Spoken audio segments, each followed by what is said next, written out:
starting so late?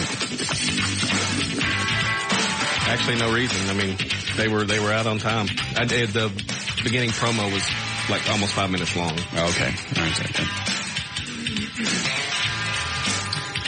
All right, 3:04.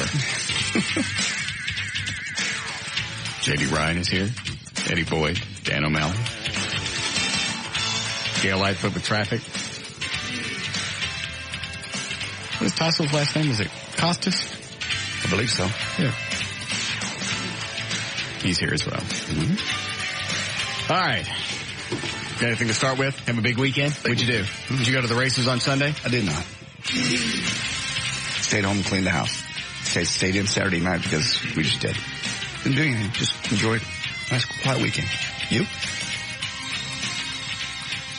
Let me think.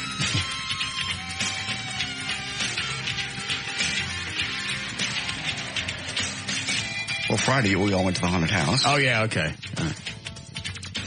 What else did I do? We went to dinner. Yeah. And then we all went our separate ways. Oh. What did I do Saturday? I don't know. I wasn't there. I'm sorry. The hell did I do? Clean the house? I don't know. Yard? How can you not know? I'm trying to think. Saturday was My beautiful. weekends are always a blur. Saturday morning, got up, went worked out, Larry North. Oh, yeah. I went to that Harley place in Corinth. Everybody, you mentioned briefly on the air that you might drop by. Yeah. Everybody walked up. Where's Russ?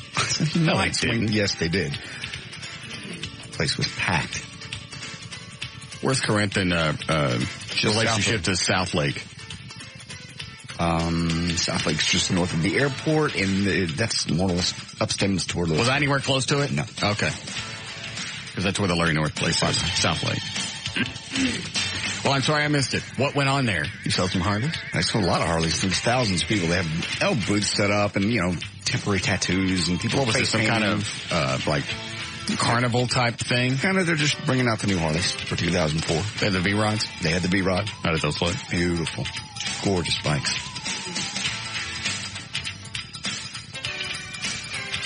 Oh, coming to work, there was a guy in one of the new Corvette, the Z06s. Mm-hmm. You seen those? I have not. It's like a 400 horsepower. It's a 6-speed. Wow. I didn't get one because I don't like 6 speeds. Right. I don't like manual. Mm-hmm. Too much other stuff to do in the car, especially stop and go traffic. Driving like an absolute ass. Everybody's going about 75 on the tollway. I guess he drops it down into third. Actually burns off going 80 miles an hour. In and out of traffic. Then pulls up next to me and starts gunning it. It's like, what's wrong with you? Then you want to go back home and get the real car. Yeah. Looked over the guys, probably mid-50s. Yeah. White, stupid looking, glasses, wearing some kind of white collar, shorts. It's just, what's wrong with you? You're driving like you're 3 years old. You're right. What they do. 400 horsepower. I think mine's only got 350, and that's more than I'll ever need. Right. And I'm certainly not going to be going down the tollway at 80, throw it down into third just so I can burn off and impress everybody around me. But you don't impress anybody. How very sad and pathetic for him. Yes. Then I'm sure he pulls up next to me. He doesn't see the Z06 on the car. Mm-hmm.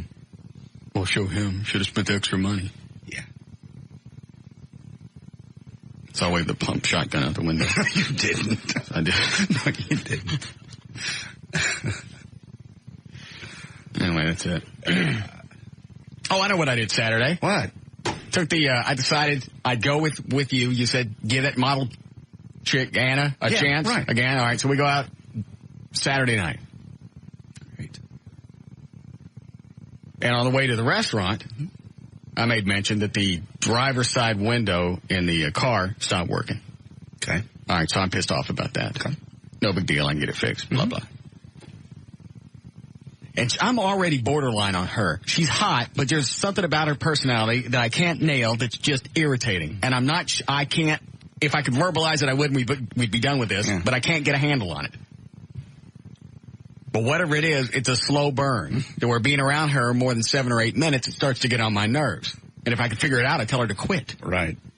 So driving to the restaurant, I told her that. She goes, well, you're going to have nothing but problems with this car the whole time. Oh. If you had this and it had wind noise at one point and now the window, she goes, it's just going to keep going. I went, are you trying to cheer me up? Because I'm already peeved about it to begin with. Right. And now a chick's bagging on my car. Finally, she kept going. I just turned around and went, you know what? I got a headache. Did you really? Yeah.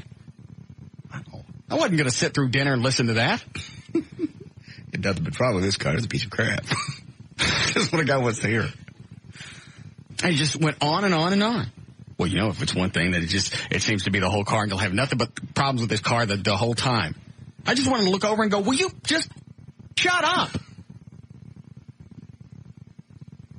Was she put off by the fact you took her back home? Does she understand what she'd done? I don't think so, nor do I care. I got you. That's done, then. Yes. We go back home and I went, you know what? My head is just pounding. 20 minutes later, she passes you in a Batmobile with a stereo cranked. It'd be funny if you went home and dropped her off and went out. Is that what you said? Yeah. She passes me. Oh, I'm in the Batmobile. Yeah, She's not passing me in the Batmobile. Right. She passes you in the Batmobile is what you said. You're in the Batmobile. She passes you in the Batmobile. Okay. I'm peeved about her. Don't get on. Yeah, just. I won't. Okay. Look that way. All right. So I just went, you know, I'd rather just go to bed. Not getting the hint, she calls Sunday, leaves a message. She goes, hey, could you call me? I have a question. Figure, okay, great. She's got a handle on it. This will be the end of that. Mm-hmm. I call her. She goes, do you want to come over for dinner one night this next week? You weren't clear enough. I'll call and let you know. So I'm just going to stop calling her. Or should I call and tell her to get lost? I think if I don't call her this week, she'll get a handle on it. Yeah. I really thought she figured it out Saturday. I don't want to be absolutely ugly and say, look, you're getting on my effing nerves. I'm going to take you home. I want you to go away. I think by not calling, she'll get a hint. Well, I wasn't going to call Sunday, but when she says I have a question, that made me wonder what the hell was going on. Yeah. Because I figured she was going to ask, do you like me? No, I checked no on that note you handed me. Stop asking me. Shoosh. Yeah.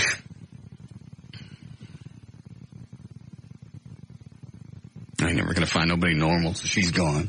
Yeah. It's too bad because she's really hot. Mm-hmm. So was your date Friday night? I take Friday night. In the limo? Yeah. To dinner? Oh. Yes. Shut up! What? Nobody needs to know our business. I didn't say anything. I know, but yeah, shut up! Nothing happened with that. We just went out in the limo and then we went home. Mm-hmm. Shut up! It's a date. It's not a date. That's a date. It is not. Out to a haunted house and then dinner in a limo is a date. It was a group function. It was you and Joy and Dan and his wife and Tassos and his big teats. and you and her. Yeah. So it was just a group of people. Joy was there. I went on a date with Joy. Joy wasn't rubbing your head. She wasn't rubbing my head. Yes, she was. Shut up. I will. When was she rubbing my head? When you got in the limo. She was not. You don't know. You were right next to me. You were laying in her lap. You were drinking. I wasn't. Well, that's true too. I was stressed. She was just being courteous. She was very courteous. She was quite courteous. Shut up! I'm quiet. I didn't say a word.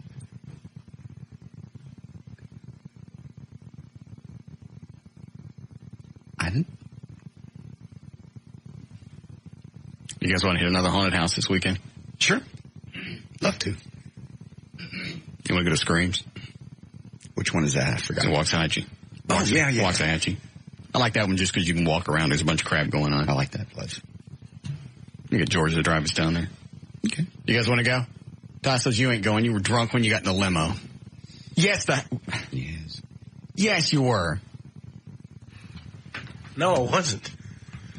You stop at the liquor store and they got this little party pack of those little bottles, but they're bigger than like an airline bottle. Okay. He knocks back 4 before we get to your house. Between the liquor store and my house? Uh-huh. So that's why the limo was late. We had to stop so all you guys could go to the store. Well, yeah. We were only a couple of minutes in the liquor store. And he wolfed all those down? Mm-hmm. I looked at you at the end of the limo. Your eyes are half open. I was tired. You were drunk. Maybe. And you just kept drinking as the night went on. You can't go with us no more if you're going to get drunk. I won't get drunk. Promise. We're a push-up, bro. Well, you want to go during this week or the weekend? Friday's fine. Okay, Friday. Just go from here. The way it's not as far. Perfect. Dan, call down there and get some free tickets. Tape this portion of the show, send it to him. Right. What is this? That's a present to you, birthday present, from our boss, Gavin. From who? Gavin, our boss. I'm sorry, from who? From Gavin, someone that we work with. What is it? I don't know. You open it. I don't want it. Why? You don't even know what it is. I don't want it. You don't know what it is. How do you know you don't want it? If I accept it, he's going to think we're friends, and as friends, he's going to want to talk to me. I don't want to talk to him. Oh. I don't want to get to know him. I don't want to be buddies. I don't want to be comrades. I don't even want to have camaraderie with him. He's a really nice guy. I don't trust him, and I don't like him. Why? Is he in his office? I think so. Go find out what he spent on this. When I told you what I spent on the cake, you got all hacked off. I didn't ask you what you spent on the cake. You volunteered it because you didn't think I liked it. I spent $33 on the cake. You don't even like it. Tell me how much you spent for the cake. You asked. How? It's a word. Gauche. Coach. You ask all day long what everybody spent on everything. It's not important. Well, then why'd you It's ask? just the fact that you remembered me on my birthday. You don't have to tell me how much a cake cost. You asked how much the chair. I didn't ask anything. Yes, how much the I chair wasn't cost. serious. You know, it's just radio shtick, just to fill time. You don't really tell. How much did he pay?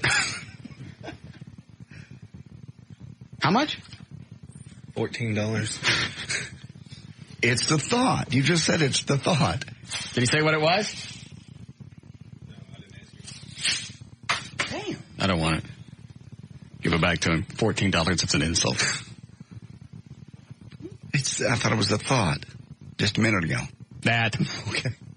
Spend $14 on me. You're trying to get to know me and you suck up to me. If you're going to suck up to me, you spend more than $14. The hell can you get for $14? Go ask him what it is. But you just open it. I don't want to open it, because if I open it, it's like accepting it. You can give it back. I don't want it. How rude. What is? He's trying to suck up to me, and I'm only worth $14? What does this company bill a year on this show? About $12 million. Okay. That's not a very good return on my part. It's a good return on his investment. I know. He didn't make $12 million. What are they? Yeah. Gloves.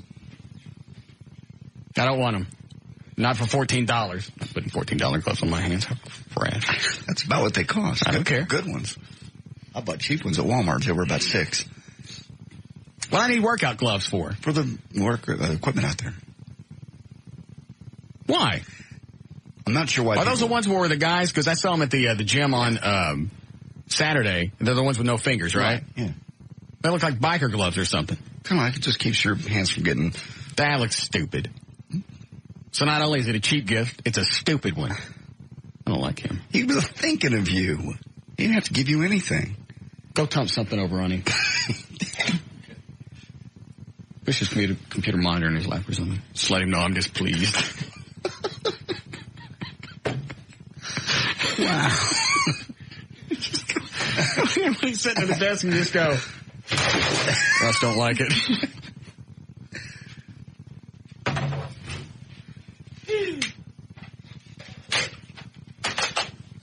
All right, you ready to do this? If you like. Okay. Mm-hmm. right, just about 3:30. J.D. Ryan's on Live 105.3. It's Russ, brought to us by Service King and by Expedia.com. Service King Collision Repair Centers, now with 17 convenient locations, including Greenville, Texas, off I-30 and Highway 34, on the premises of Greenville's Pontiac Buick GMC dealership. Expedia.com, making it easy to find the trip you're looking for. Expedia.com. Don't just travel right. For Monday, October 13, 2003, Kelly Preston is 41 today. Marie Osmond turns 44. Sammy Hagar is 56. Demond Wilson, 57 today. Margaret Thatcher, 78. And Nipsey Russell, still alive at 79. Billy Cundiff's kicked a 28-yard field goal with 1:11 left in the football game yesterday to give the Dallas Cowboys a 23-21 win over the Philadelphia Eagles at Texas Stadium. Dallas now 4-1, has won 4 straight, and has started the season at 4-1 for the first time since 1995. Dallas was led by quarterback Quincy Carter. They really did look good yesterday. Who was 14 of 25 for 146 yards and 1 interception. He also ran for 31 yards. Trailing 21-20 late in the fourth quarter, Cundiff drilled a 28-yard field goal with just a minute left in the game to win. Good game.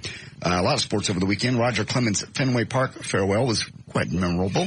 There was a shoving match in the infield, a fight in the foul territory, and then the bullpens emptied out. The New York Yankees' 72-year-old... What was the fight about? Basically, what was his name? Don Zimmer.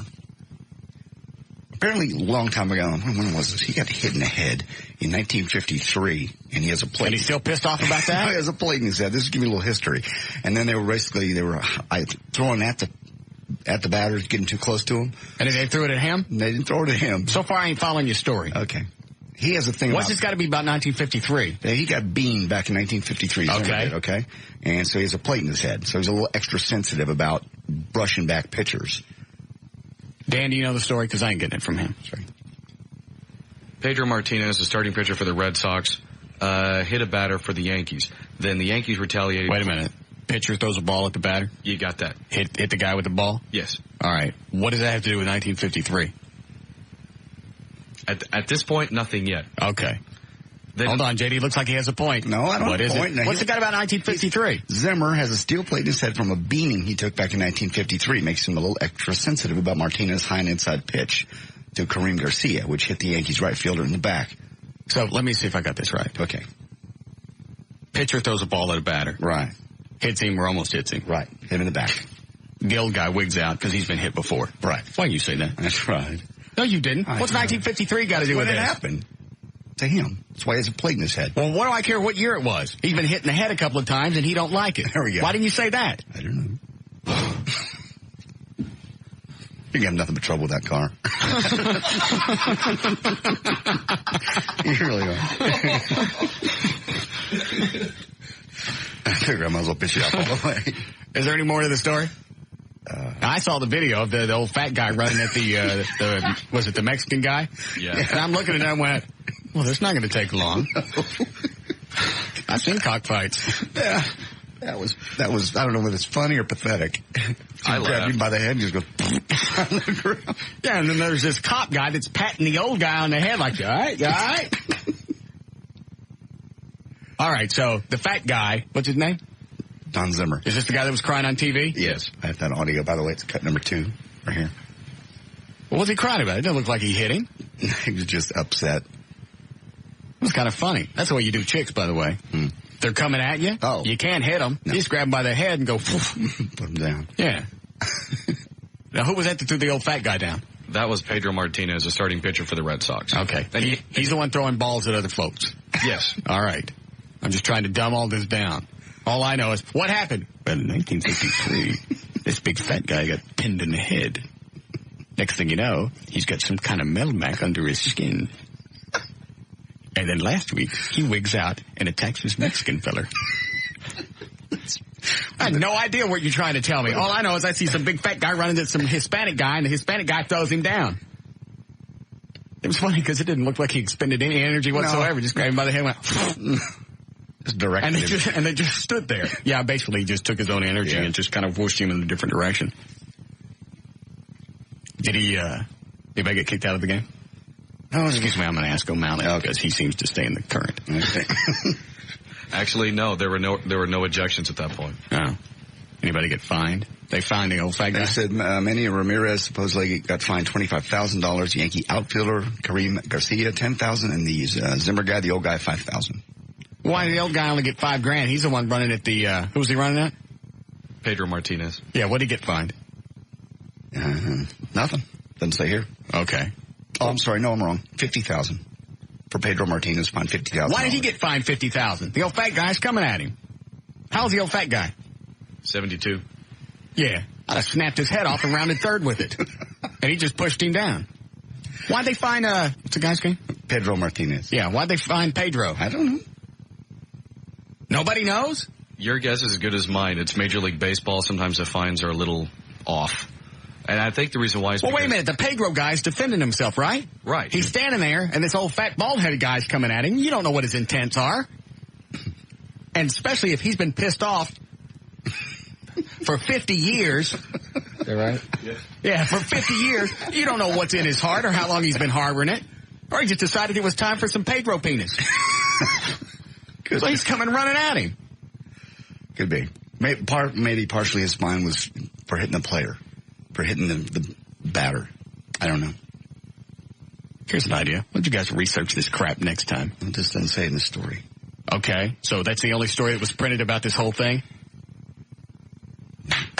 Here's what we do next time. Right. Let's read some sports things and dig all this crap up so when I ask a question, somebody's got an answer. All right.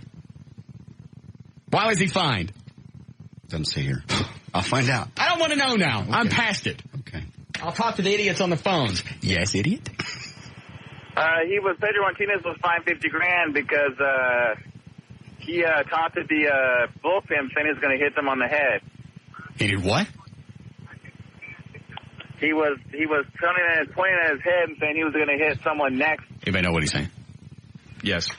Tell me. Basically what he was doing was he was pointing out players in the dugout on the Yankees. Saying, okay. Pointing at you're next. Yeah, you're next. Then he'd point at their head, then point at the next person at their head. Okay, that's what he was fined for. Yes. Not for throwing the old fat feller down.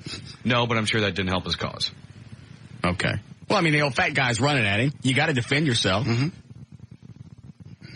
And he didn't hit him. He just redirected him. Yeah. No, he did absolutely what you should do. You don't want to hit some old guy because you don't know what's going to happen. Mm-mm.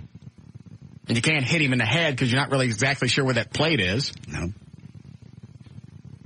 that's just part of baseball, isn't it? You run the risk of getting, hit in the head. You may get a plate. That's why I don't do anything dangerous. True. What does this fat guy do? See, that's where you go. He's the coach of the Yankees. He's the bench coach. Yankees bench coach. We're going to have a meeting after the show, and people are going to pull their collective heads out of their collective asses. And when I ask a question, I'd like a lovely answer, because I don't know anything about sports. And if you're going to read a story about sports, don't something on time!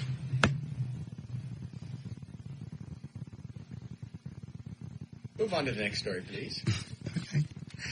Father of 6 was killed in a freak accident over the weekend on Saturday when his head struck a speed limit sign as he leaned out the passenger side window of a friend's swerving pickup. Sean Garrison, who's 26, died of blunt head trauma when his head hit a fixed object, as the police said. Garrison was in the passenger seat when he stuck his head out the window and got struck by the object. The pickup driver, Kenneth Turnbull, said he was driving his Ford F-150 about 12:30 in the morning near Rosedale Street. Garrison leaned out the passenger window about the time a Pontiac Trans Am cut him off. Turnbull drove Garrison to the home, called 911. He died there about 1 o'clock in the morning. What? What are you laughing at? That's sad. What it? That happened here. Stuck his head out the window and the sign hit him in the head? Yeah. Why is your head out the window? He swerved. If your head's that far out the window, you deserve to get hit. Yeah. I don't know. Yeah. Oh, I didn't hear the audio of the old guy crying. Is that what you got? Yeah, that's cut number 2. Is this it? Mm-hmm. What's the old fat guy do? He's the bench coach. For who? Yankees. Hey, Oklahoma won over the weekend. Mm-hmm. Where's my money? What was the score? No, I didn't have it. I didn't pull that one. I should. You didn't pull the sports for the Texas OU weekend? I did. I pulled it, but I don't have it here. Eddie, choke me till I'm dead. Please don't. Seriously. No, really. Just Please don't. Help. Don't choke him. Quit it.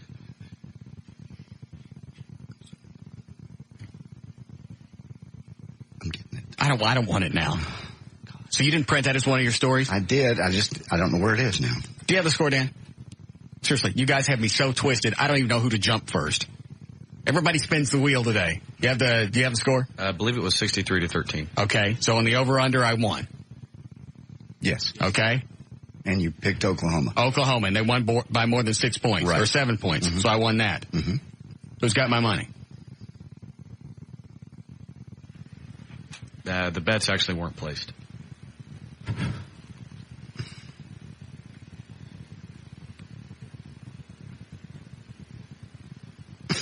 I'm physically dizzy.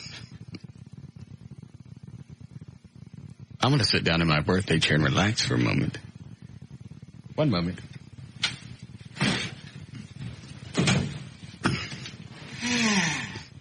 Why weren't the bets placed?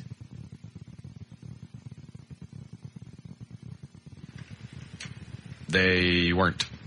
Why weren't the bets placed? Couldn't find a bookie. Why weren't the bets placed? And since I couldn't find a bookie, I forgot to place the bets. I'm in here and spin the wheel. Okay. Out of my hands.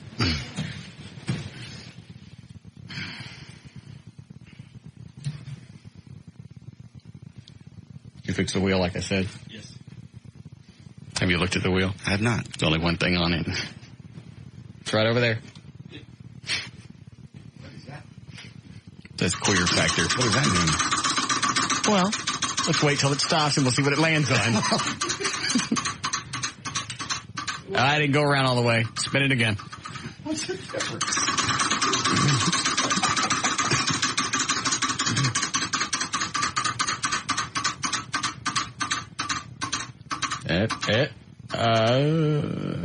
Queer factor. Thank you. Go to the other room. What is that? Do you have the tent? Yes. He'll spend 15 seconds in the tent with Gay Steven. His hands will be duct taped as well as his feet. His mouth will be exposed. Oh, no. That's just sick.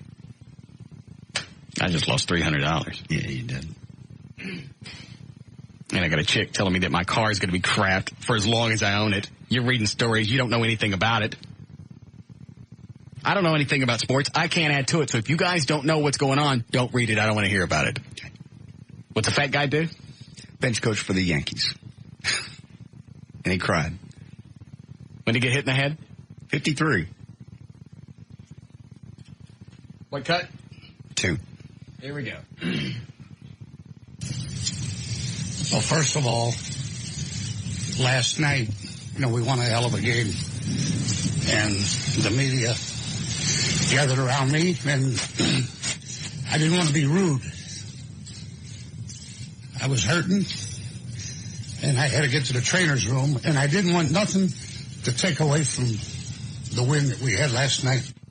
You wig out and you run at some player on the field. You're 71. He throws you down. Ain't nothing they can do about it. They want to ask. Did he snub the media after the game? Yeah, he basically said he didn't want to talk to him. He had to get to the trainer to get well. And he's still upset. This is the next day, and he's crying. Oh, really? Mm-hmm.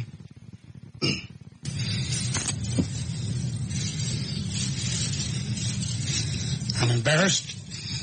What happened yesterday? I'm embarrassed for the Yankees. I wonder what he was going to do. Has he said? Did he say he was going to go out there and pop the guy, or? Because it seems like I watched the video. His hands come up, yeah, and it looks like he's going to swing on Pedro. Yes. And, Pedro's going to be sitting there going, all right, what do I do? Mm-hmm. I got this great big old fat guy coming at me. Do I hit him? Do I know? Cheeky. Do I hit the old fat guy? The Red Sox, the fans, the umpires, and my family. What's the matter with him? He's upset. He's embarrassed his family. Good God, man. Walk it off. You just got thrown down by a Mexican. You went after him. Yes, he did. Really? I think the Pedro, his last name? Ramirez? What is it? Martinez. Martinez, yes. He did the best thing he could. He defended himself, and he didn't hurt the old guy. He didn't run. You can't turn and run. No. That's funny. No guy chasing you, turn Well, around. you know what? In that instance, you probably could, because everybody watching knows that if he wanted to, he could wail on that old guy. Sure. So just backing up and not doing anything, that would have been okay. Mm-hmm. You would have lost. You would have still saved face. In fact, you probably would have looked better because you didn't hit an old guy. But he didn't have a long time to think about it. No. And I'm sure the chicken was egging him on. No chickens on the field. I can't eat him. Oh, would I eat him? Not in a plate?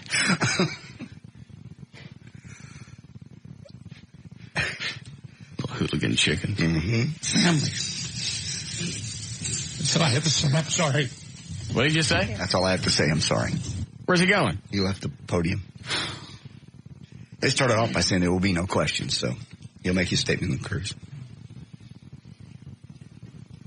He's got to know, if he's been in baseball more than 6 minutes, you don't run at somebody and expect nothing to happen. Mm-mm.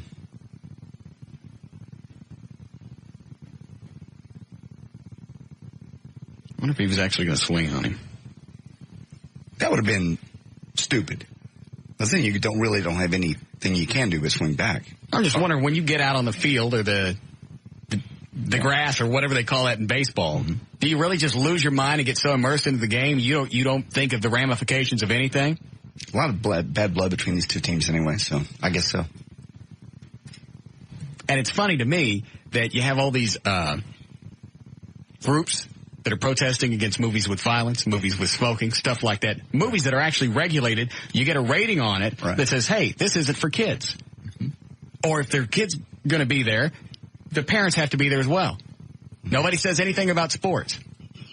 Mm-mm.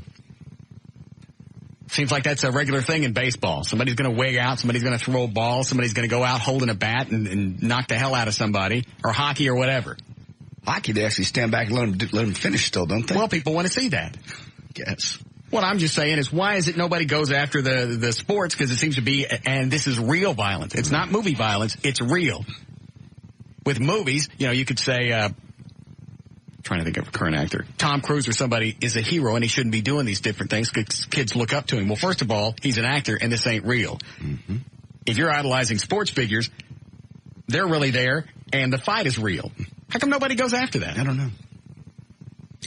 Because I guess it's not planned or predicted. You can't say third inning, we're definitely going to have a brawl, Guys just lose their head. Testosterone runs loose and they just start swinging. Personally, I like it. I wish they'd fight all the time in baseball. Why? Speed it up. I can't watch something like that. You ever actually been to a baseball game? I went to a baseball game back in '94. When the thing out in Arlington Stadium? Ballpark. You're just a sports nut. Well, I can't remember when they opened it. Yes, it was open because I went in there. Okay. Watched some kind of game, went with a chick and her family. I couldn't stand it. I cannot see you at a baseball game at all. The first time I smoked weed. No, it didn't. No. I don't even know if we stayed through the whole game. I was absolutely... It's very slow. I'd rather gone to the dentist. It's very slow game. That's why I think fights are cool. I went to the Cowboy game last week. That's fun. It's fast moving. It keeps going. They have any fights? Well, they hit each other on every play, but no, there weren't any fist fights, if that's what you mean. Okay. All right, I'm done. Okay. You can move on, unless you have any other audio over this. No. All right. Perhaps you've How heard... we doing? All right, go ahead. Perhaps you've heard about the statement Rush Limbaugh made on his old TV show back in October 1995. He said, quote, drug use, some might say, is destroying this country, and we have laws against selling drugs, pushing drugs, using drugs, and importing drugs. And so... You saying anything about 1953? No. All right. So if people are violating the law by doing drugs, they ought to be accused, and they ought to be convicted, and they ought to be sent up. He then noted a statistic showing the blacks go to prison more often than whites do on the same drug offenses. He concluded too many whites are getting away with drug use. He's right. It's turned out that he's... Well, why'd you bring up the quote? He's right.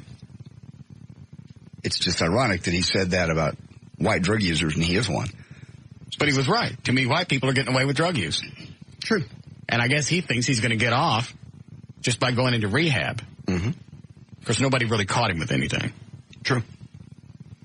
They got a lot of proof. Part of the story was that he was meeting this housekeeper, his former housekeeper, in parking lots, and she'd give him like a bag full of painkillers, and he'd give her like a cigar box full of cash. Mm-hmm.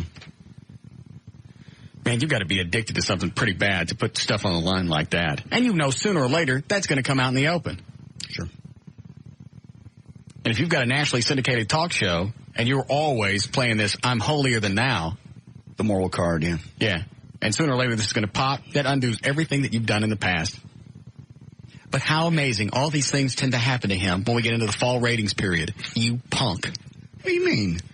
You think he planned this? Yes. He did not. Oh, how amazing. It was last year or the year before as we go into the fall ratings period. Mm-hmm. I'm deaf. I can't hear. And then he gets his cochlear implant right in time for the fall ratings. And now he's addicted to painkillers. Fall ratings. He's going to be taking a month off. I bet next year he's pregnant. In the fall. When is he checking into rehab? He said immediately after the broadcast on Friday. So he wasn't on today? Mm-mm. He's having guest hosts. I didn't hear who's in for him. I always want to be honest with you people. Really? Why didn't you tell us when you got hooked up on these things? How come you didn't tell us? Yeah, you got caught. And now you're trying to do some damage control. Well, I'm on painkillers. And then you become the victim. Well, I had a surgery go bad back in the early 90s, and I don't want to have any more surgery, so I just got caught up on these painkillers. I'm sorry. Absolutely undoes everything that he's done. That's why anything I do that's even borderline untoward, I'm going to tell about it, because I know sooner or later I'm going to get popped. Somebody will see you. Yeah, drinking too much or whatever. One of the biggest reasons I don't do anything illegal, because I know sooner or later I'm going to get popped on it. Except for the weed. You don't do weed. And heroin. You've never done it. Just trying to mix them together. No, you're not. No. But you know what, if you ever do, you can say, I said it on the radio. I've been telling you guys all along I'm a doper. It's not my fault you didn't believe me. Idiots. In case you missed Barbara Walters' interview with Courtney Cox on Friday night's 2020, then you missed Courtney confirming months of speculation, admitting that she's, quote, had many miscarriages. She also said she and her husband, David Arquette. Wait, is this Courtney Love or Cox? Cox. Okay. Oh, well, she doesn't need to have a kid with that. David Arquette? Yeah. Why? Look at him. Oh, I know. That's God's way. God's sending her little IMs. You ain't having no baby. He said they want to have shoes. I want his genes. No, you don't. I've seen him. Just by looking at his 1-800-COLLECT spots, you don't want anything to do with him. She loves him. They would try a surrogate then, and then absolutely, if nothing else worked, they'd try adoption. I think adopting is best. That keeps him out of the gene pool. You don't have no more kids like him. She's not meant to have kids. God's sending her little messages. Many miscarriages. Don't. Whatever it is. Let's just break. There's news and information. I'm J.D. Ryan, live 105.3, the talk that rocks Texas. What? You want to hear what I was going to say? Sure. I'll turn the mic on. All right. A little calling.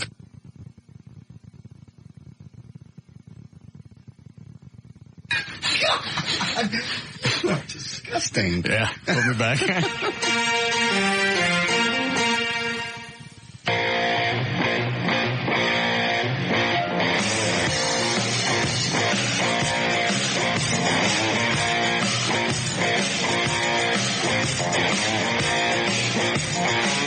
We'll be back with the Russ Martin Show. You're reading two different emails to me, and I'm supposed to follow along. One of them, some guy kicking out windows in cop cars, and the next guy's got sweaty hands. I didn't know what the transition was. I'm sorry. I was just trying to get a lot in a short time.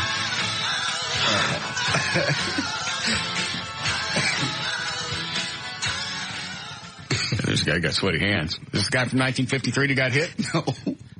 No, that's Don Zimmer. I miss the good old days. Hit me in the head with baseball. All right, we'll go back and you can give me the email from the pissed off chick. Okay. And then hold the sweaty hand guy till later. Okay. They both sound fascinating, especially when you tell them it's one story. I'll be doing traffic. I'm about to. Oh, okay. So hang on to it. Hold on to it for a second. Got it right here. Stay right there. That means be here when I get back. I will be. I'll be right here. Hi, Gail. Hi, Russ. How are you? Oh, just dandy. Good.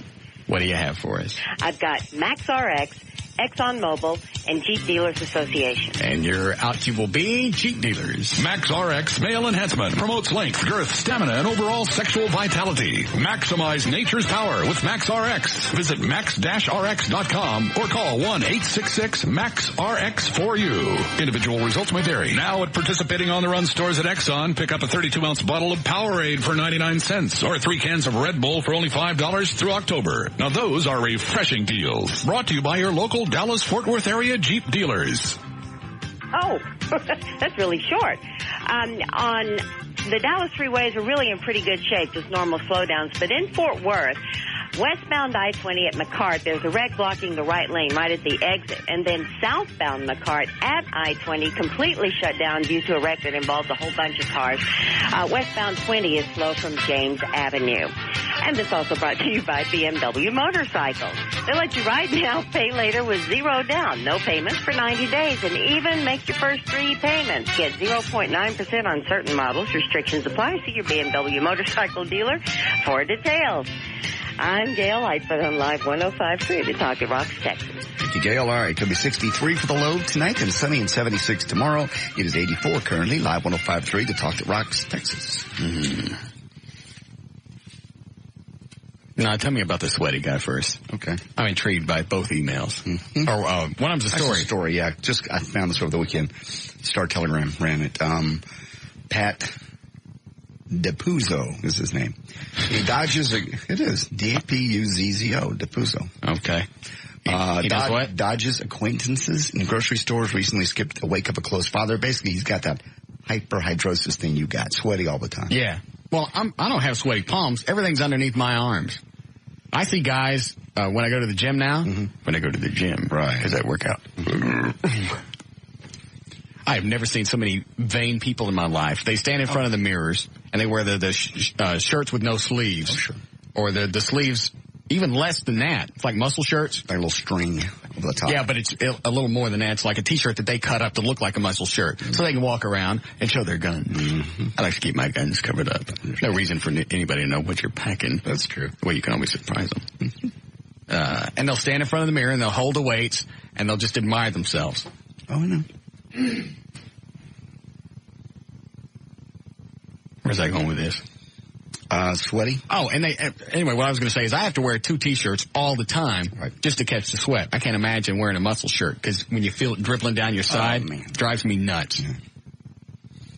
So what about the sweaty palm guy? This is a medical condition, as you well know. Hyperhidrosis, once thought to be rare, affecting less than 1% of the population, and now they say basically 2.8% of individuals report these symptoms. This guy... Yeah, let's have a telethon for this.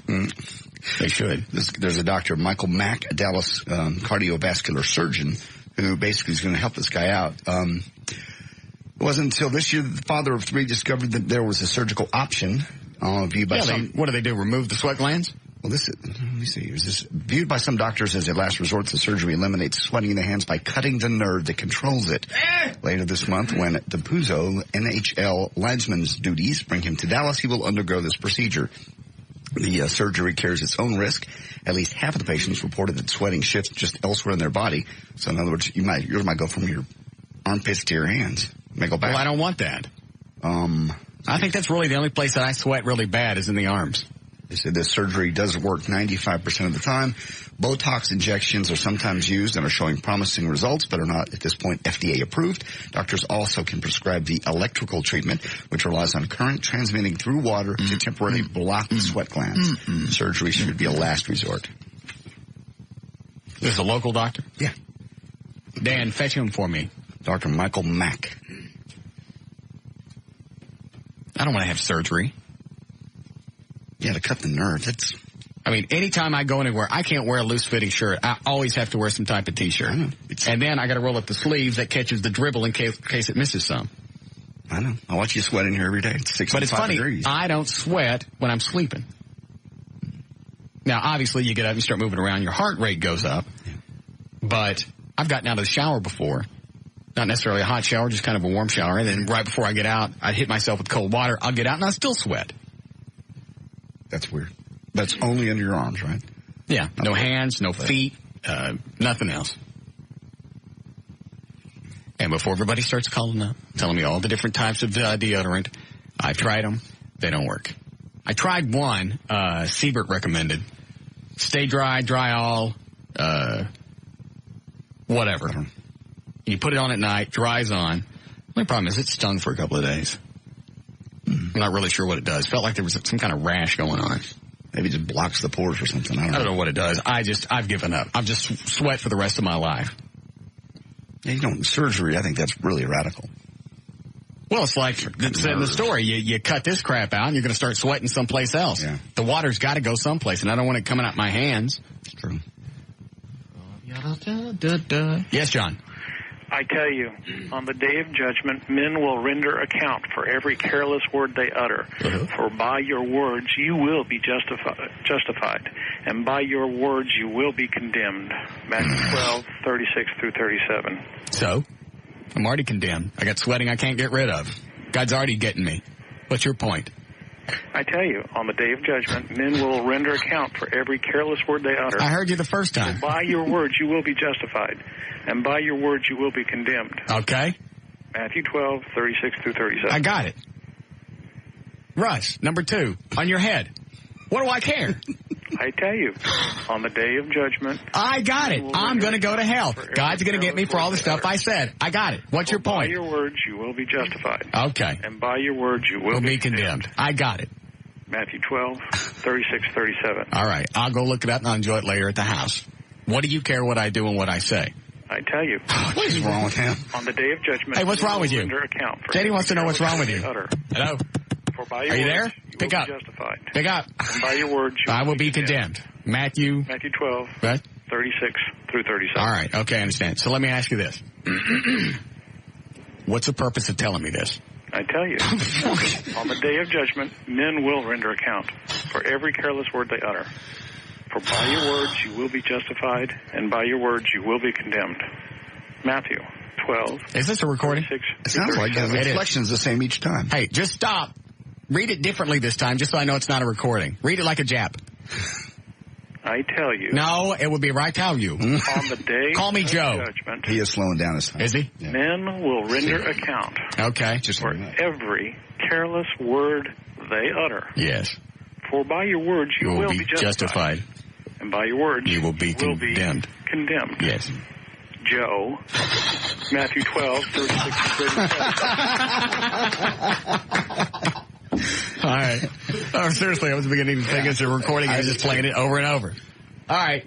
Thank you. I'll watch my words from here on out.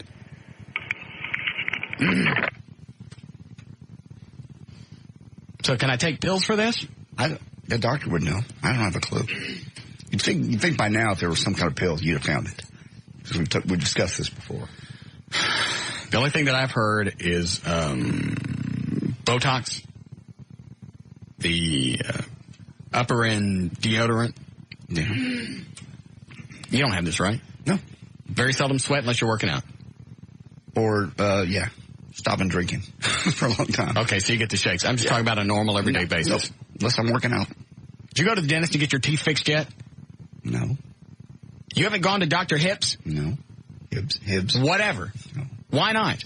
I just haven't been able to get over it. Are you guys going out of your way to drive me nuts? Because today you're on a chomp fest. We're not. O'Malley don't place my bets from Saturday. So I lose $300. Yeah. Now he's got to spend 15 seconds in a tent with Steven. Ooh. Which is worth $300. Yeah. And you still got the chomps going on. Don't come back till you go to the doctor. Okay. You were supposed to have an appointment like 2-3 weeks ago. Well, then he had to go out of town, and I just thought he was going to come up here. I don't know what you guys are doing. Okay.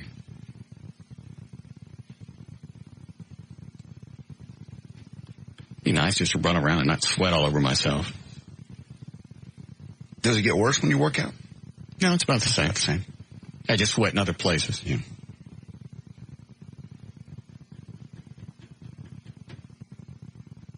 Let me try the deodorant again. Eddie, you don't have this? I mean, I ain't got a T-shirt on at 3 seconds out of the shower, and I got sweat pits on both. Is sweat acidic? Yes. That explains armpits getting eat out of my shirts. Oh, yeah. Absolutely. That's another reason I have to wear a T-shirt underneath that so I don't eat up nice shirts. Mm-hmm.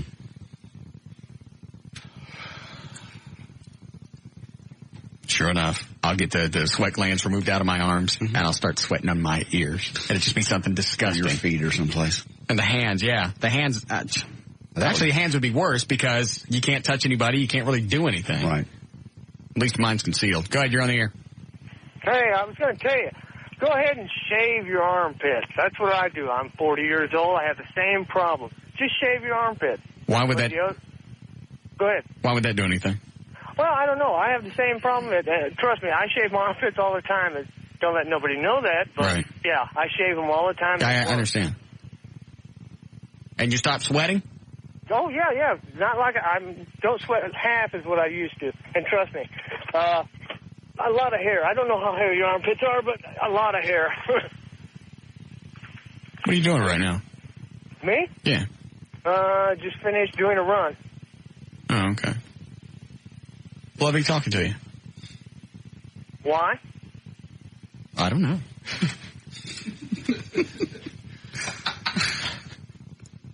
Today is going to be the longest day, probably, of the month. No. This is going to be my own vernal equinox. No, it won't. Yes, it will. We're already an hour in. Doesn't make any difference. Okay.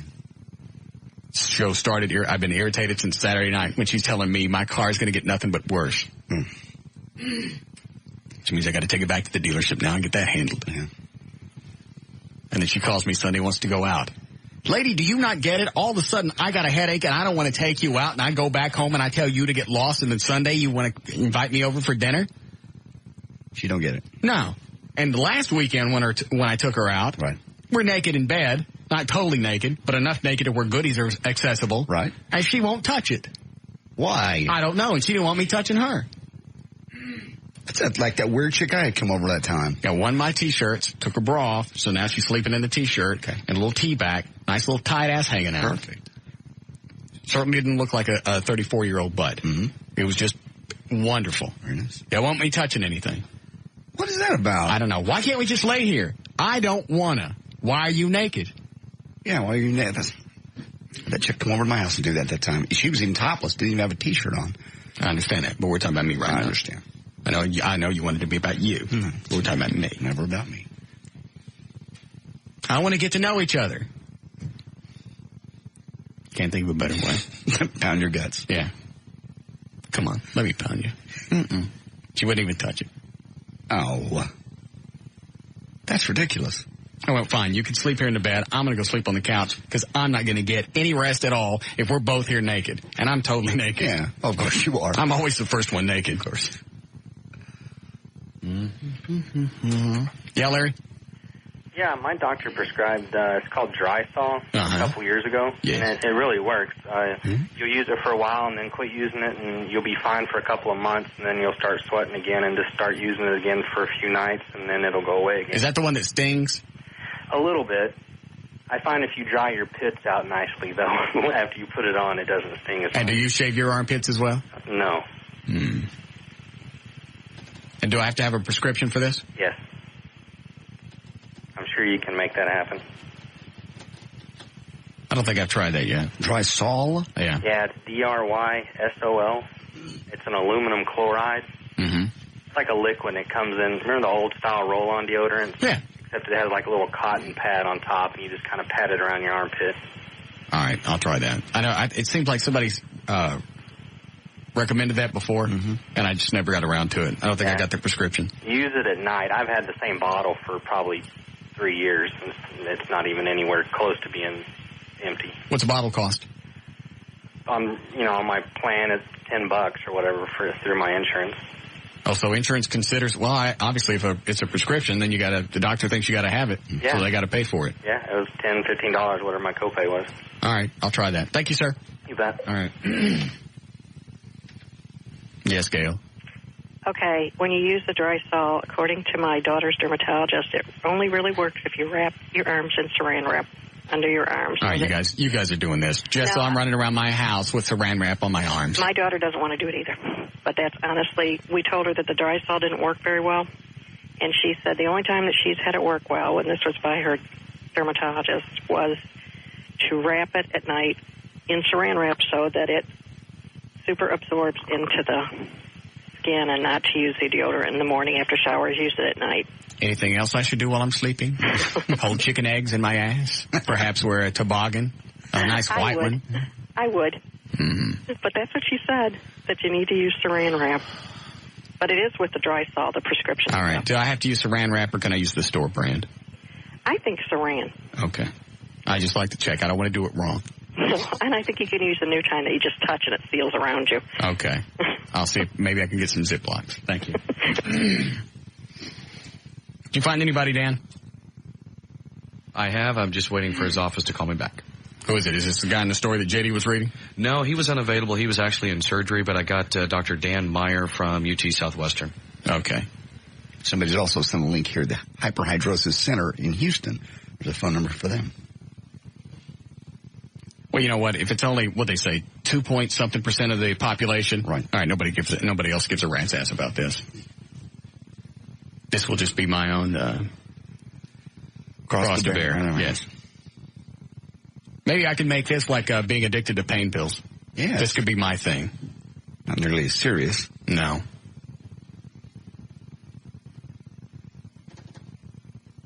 I'll figure out how to turn into a victim. Okay. I know. I figured out another way to get a lot of news coverage today is I would take another 43-year-old man, right, and we glue our heads together. Yeah, I see. And go to the doctor and say, hey, you know what? I've been a Siamese twin. Can you help us? And do you mind paying for it like everybody else is paying for these 2 Egyptian kids or whatever? Yeah. Oh, they're not. These aren't Egyptians. What are they? They're Egyptian. Oh, are they? $2 million, and it's all donated. And they're on TV every 3 minutes. I know. That'd be funny, though. They glue our heads together. Of course, they do the x-rays, and they see that's just super glue. It's joined to hair. That appears to be Elmer's. We can just do a little snip here. Mm-mm. You mean to tell me I've been running around with 43 years with this guy glued to my head, and all it took is some glue remover? Yeah.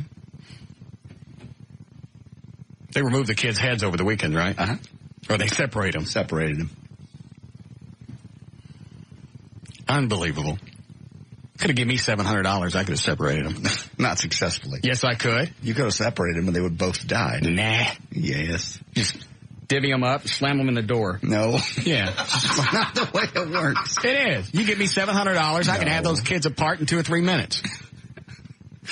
Not successfully. Yes, I could. They would die. No, they wouldn't. Yes. Mm-mm. The door is not going to be... You get a surgical door. That's why it's $700. Oh.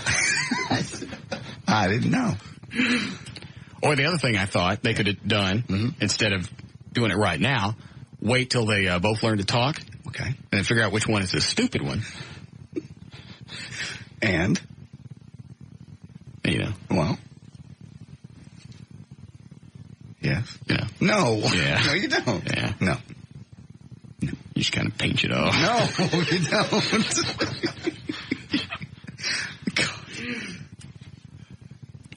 It's just amazing to me. We have 20, 30 million Americans that can't get health care. I know. And all this freaky stuff goes on, and they donate all their time, and it's money. Bizarre. So are both the kids doing all right? I've seen pictures, and I hope they're okay, because they look like sweet kids. Mm-hmm. Supposedly, so far, they're doing okay. Well, seriously, I think you could have swung them both by the feet, and sooner or later the bad one would have snapped off. No. Yes. It wouldn't work. Because normally in these situations, don't one of them normally dies. Usually. So you either do that. You swing them around till the bad one breaks off, or you give me the $700, I do it with a door, or you wait till they both learn to talk and figure out which one's the stupid one. They're apart. They're well. 34-hour separation surgery. Okay. They're both in good shape. How are we doing? All right. We'll take a break. We'll be back.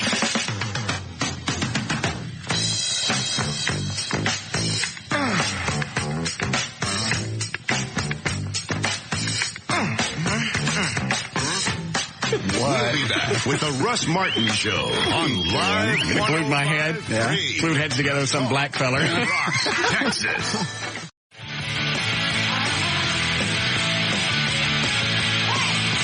The 2003 Russ Martin Show police, fire, and military parade posters and DVDs are on sale now at russmartin.com.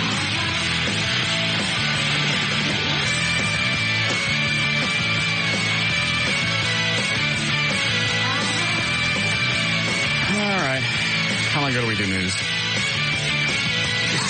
Just right at an hour now. All right. Was that on the hot? That is Dr. Dan Meyer from UT Southwestern. He's a cardiothoracic surgeon and knows about the hyperhidrosis surgery. Expert on it? Yes. Okay. Dr. Meyer? Okay. Oh, Dr. Meyer. Hi, how are you? How drastic is this surgery for, is it hyperhidrosis? Hyperhidrosis. Yeah. Well, it's a day surgery. People come in the morning of and go home, a few hours afterwards, but it's not painless. So we like the patients to make sure they've tried all the other options beforehand, and if they have, then they get through it okay, and after a couple of days they're back to work. Basically, we try to do these toward the end of the week so people can have the weekend to recover and then get back to work Monday or Tuesday. No, there's no health. I mean, just sweating a lot. There's no danger to it. It's damned irritating. It is, and a lot of people have it in the hands, and so they go through their life, and it's an incredible stories you hear about. They pick their career so they don't have to interact with people because of the hand situation. Or it causes, they talk about this social isolationism even that people get from being afraid to go out and meet people. And many of the patients we have they come to us already on like antidepressant drugs and stuff like that. Really? It gets that bad? It's unbelievable, really. I mean, if I went to shake somebody's hand, you just give a quick swipe across your pants and shake their hand and go on. Yeah. But these people... And I would just explain, hey, look, I'm sweaty all the time. Yeah. And then it seems like that would take the stigma away from it. Yeah, but, the people, they're not, and it's not just a damp hand. They drip. Yes. I mean, it's pretty impressive. And then if it's the underarms, people like men, there's, like their work suits, they can't wear them. The women have to wear a specific color. I can never remember it's white or black, but, they just ruin their suits as well. Because sweat's really acidic, isn't it? Yes, and so it's ruined. I mean, it really is a problem. Can you see my sweat? I got on 2 T-shirts. I see you do it every day. I see you every day. Yeah, so it's a big problem. But the surgery, as long as it's not overdone in terms of what the surgeon does. What do you go on and do? You just take out sweat glands? No, actually, we cut a tiny nerve in the chest, and that's why... I don't think I'd enjoy that. No, you're asleep. It's nothing. But it's a tiny nerve, like half the width. Why'd I gotta be asleep if it's nothing? Because you don't want me to see what's... You don't hear our jokes, I guess. I don't know.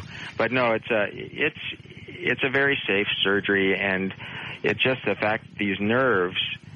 it goes along the inside of the chest, along the back, and that's why thoracic surgeons do it. Okay. And the incisions are tiny. We make 3 3-millimeters incisions, so they're very small incisions. And what is this, just a nerve from the sweat glands of the brain, and the brain just stops telling it to sweat?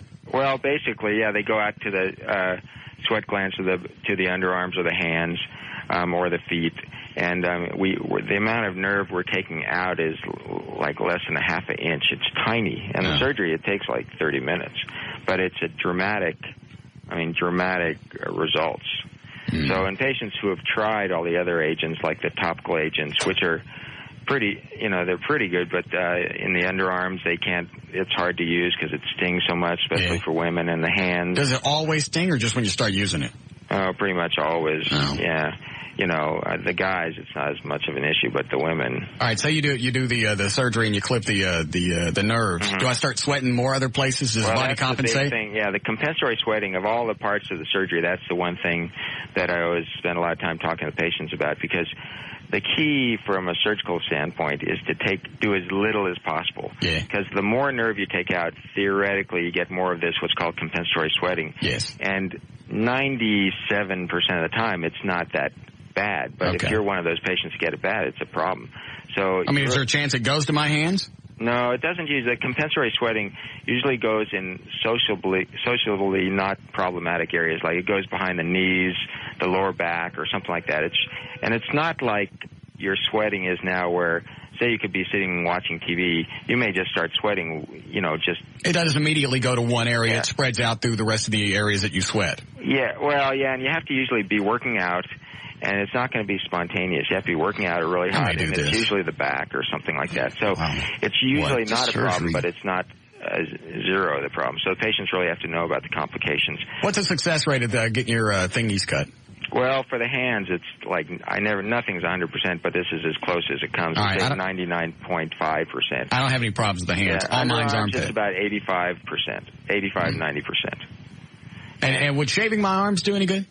No. Okay. No. Somebody called earlier and said my armpits were too hairy, which I took offense at. But a lot of people have underarm sweating, but this has to be, it has to be pretty significant. Mine is. And then most of these people have had it all their lives, Seems like mine's getting worse as I get older. Yeah, of course. Nothing. Yeah, they say that sometimes, better. Maybe, when you get much older, it'll get better, but most people don't want to wait, to see, because the surgery, again, if you tried everything else, the surgery is pretty simple, and most people want to give it a shot. Insurance cover that? Yes, it's sometimes a little hassle, but I always tell everyone, don't go anywhere where they say, you have to pay up front, because insurance will pay for it. It just takes a little time sometimes. What's the surgery cost if you don't have insurance? It's expensive. You want me to take you off the air and tell me? No, it's, see, the problem is the surgeon's fee is about, I don't know, $2,000 or $3,000. But the problem is you can't go into a hospital, without, you can get a scope put in your knee, and it's, $7,000 because the hospital fees are so high. Right. So I always tell the people, make sure that, your insurance covers the hospital fee, the surgery fee. I mean, I don't know why it's so expensive for what is actually done. It's just how it is. All right. And so we're a little more flexible with that. But and about a half hour to get all of it done? Yeah, 30 to 45 minutes. But, you do go home the same day, but I always call the patients the night of surgery and a couple times a day the next couple days, just because they have to know that the pain they have is normal. And on a 1 to 10, what kind of pain are we talking about? Have you ever been shot? With what? Like a small projectile, 22, 38. No. No, yeah. No, it's not quite that bad. But one lady told me... Is this doctor humor, or are you serious? No, I'm not kidding. I'm just kidding. I'm just kidding. Yeah, all right. Yeah. No, it is, the women, for some reason, it's a little less painful, because the men, especially big guys that lift weights, we have to go through where we go is between the ribs with these 3mm instruments, and it hurts. The ridge or what? No, we go through the ribs. Oh, No, the surgery is really, it's worthwhile if you've tried other things and it bothers you. All right. I wonder, would drinking cause you to sweat more? Well, caffeine, not alcohol. Because that's one thing I've increased over the past 10 years is I didn't start drinking until I was like 33. So not alcohol, but caffeine does, they say, have some effect on this. So that's the only thing. I should probably try knocking that off for a while and see if the sweating goes down. But I think, and then there's the topical agents that you probably tried. That stings. I don't like that. Yeah, and then there's that thing that's like electrolysis, that iontophoresis. But yes, that's really good with angel hair pasta. Yeah. It's tough because, one, you have to do it every day, 30 minutes or so every morning. You zap your armpits every day? Yeah. You have a home unit, I'd rather not. Plug it into the cigarette lighter or whatever and on the way to work. But it takes a lot more discipline on the patients to do this. And usually it doesn't work, but it's worth, if you really don't want surgery, it's worth trying that too. But I think the surgery, for the underarms and for the hands, I always tell everyone it's worth having if you've tried everything, and not to worry so much about having it done, because it is very successful. Okay. All right. Well, I'll dwell on all this, and perhaps I'll come for a visit. Yeah. Well, anytime. All right. Thank you, sir. Okay. All right. That's Dr. Shecky Meyer with UT Southwest. Was that who he was with? Okay. I think I'm just going to suffer through it. I don't know about having somebody go in and cut between my ribs and then cut nerves out. What if I decide later I want it reconnected? Why would you want to reconnect? Start sweating again. I don't know. If the sweating in the other areas got weird. I don't know. I'll try knocking off caffeine. Well, try the dry. Did you try dry salt? I don't remember. But he says they all sting. Yeah. I bet drinking's part of it. Seems like it would be. Anything. Alcohol is a diuretic? Or, it'll dry you out, right? Mm-hmm. That's why people that have been drinking for years look old and crusty. Right. Maybe I'll try stopping that. Yeah. Right. Well, that could be it. I don't remember sweating this much. When you and I were doing the TV show on Fox back in the late 80s, I don't remember sweating like this much. I don't remember you sweating that much either. I bet that's what it is. I bet that's a good portion of it. But you're not going to quit? I might. Quit drinking? If I'm going to swap out for sweating like this every single day, yeah, I'll stop. There's an immediate benefit. Plus, I think it's drying me out, and that's why I look old. Time is drying you out. And you don't look old. Thanks. I'm not saying you look old. Age is drying you out. Ain't got nothing to do with what you're drinking. Well, then why stop? How very insensitive. It wasn't. You didn't let me finish. You're not getting any wrinkles because your head's bigger.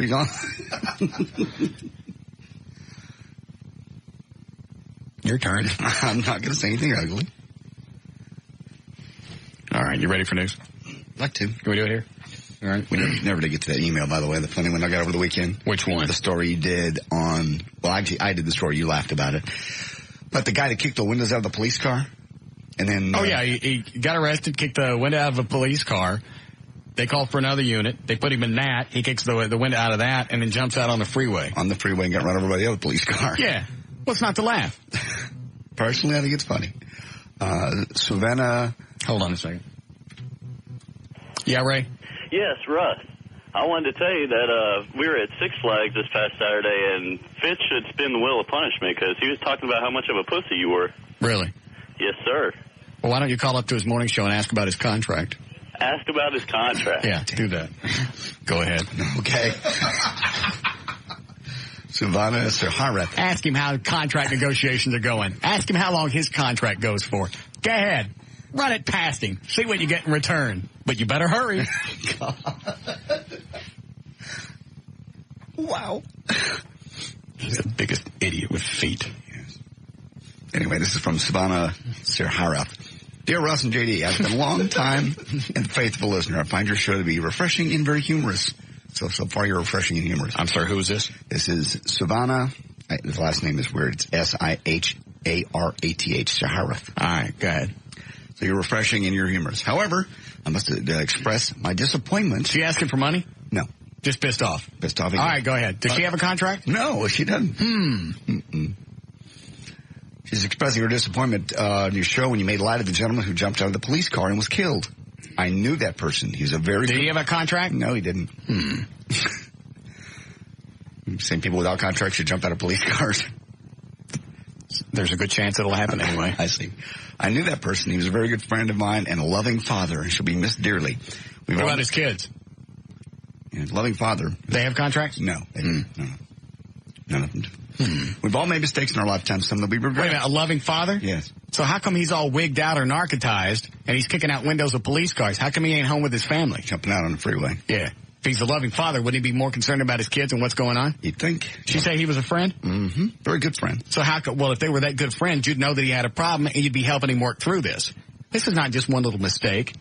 You're so drunk or stoned, you can't control yourself, and you're kicking windows. First of all, you got to be arrested, which is bad enough. Yeah. First, you're arrested. Then, they can't keep you in a cop car because you're kicking windows out. Then you kick another one out, and then you jump out of a car on a freeway. If you're that close of a friend, you already know this person's got problems, and you would have been there to help them. Right. Shut up. Unfortunately, my friend made a mistake that cost him his life. I've listened and heard you made light of other situations, and I admit I've even laughed along with some. But this just the fact that, is this a he or a she? This is a she. I would say Savannah. All right. Just the fact that she wrote that sentence right there. Mm-hmm. I laughed at other people you were making fun of. Right. She should have deleted the email and never sent it. I agree. But since this one was so close to home, it wasn't humorous and funny at all. Mm. It says, P.S. If you should choose to discuss this on the air, do not disclose my name. Oops. Lots of P.S. I never read the P.S.'s. Nice way to proofread. Thank you again, Russ and Katie, for your time. So what's the point? I don't talk about stuff that's supposed to be close to her.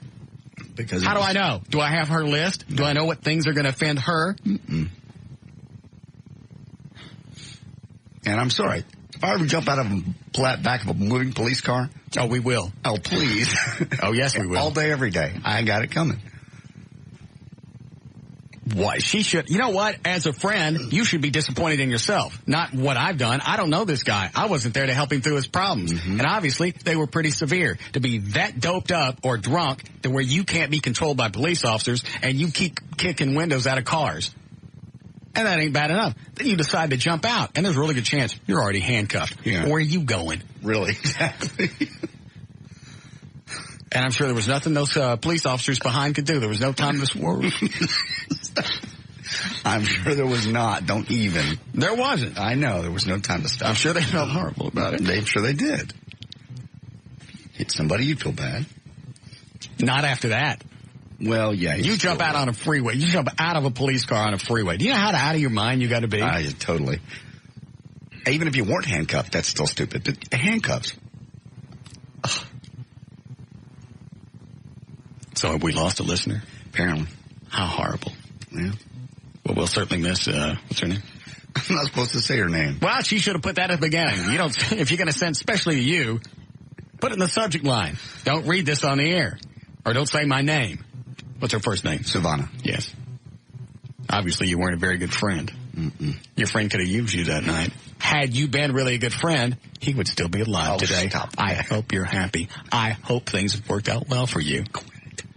I should be pissed off at you that you let a human being die. How dare you? Good. All right. Let her deal with that. Yeah. Yes. All right. Ready to go? If you'd like. All right, 450, J.D. Ryan's on Live 105.3. Thank you, Russ. It's brought to us by Expedia.com. Expedia.com, making it easy to find the trip you're looking for. Expedia.com. Don't just travel right. All right. The parents of a girl paralyzed in an accident caused by a drunken football fan are now suing the National Football League, claiming it promotes the type of behavior that led the fan to drink 14 beers in the New York Giants game and drive home.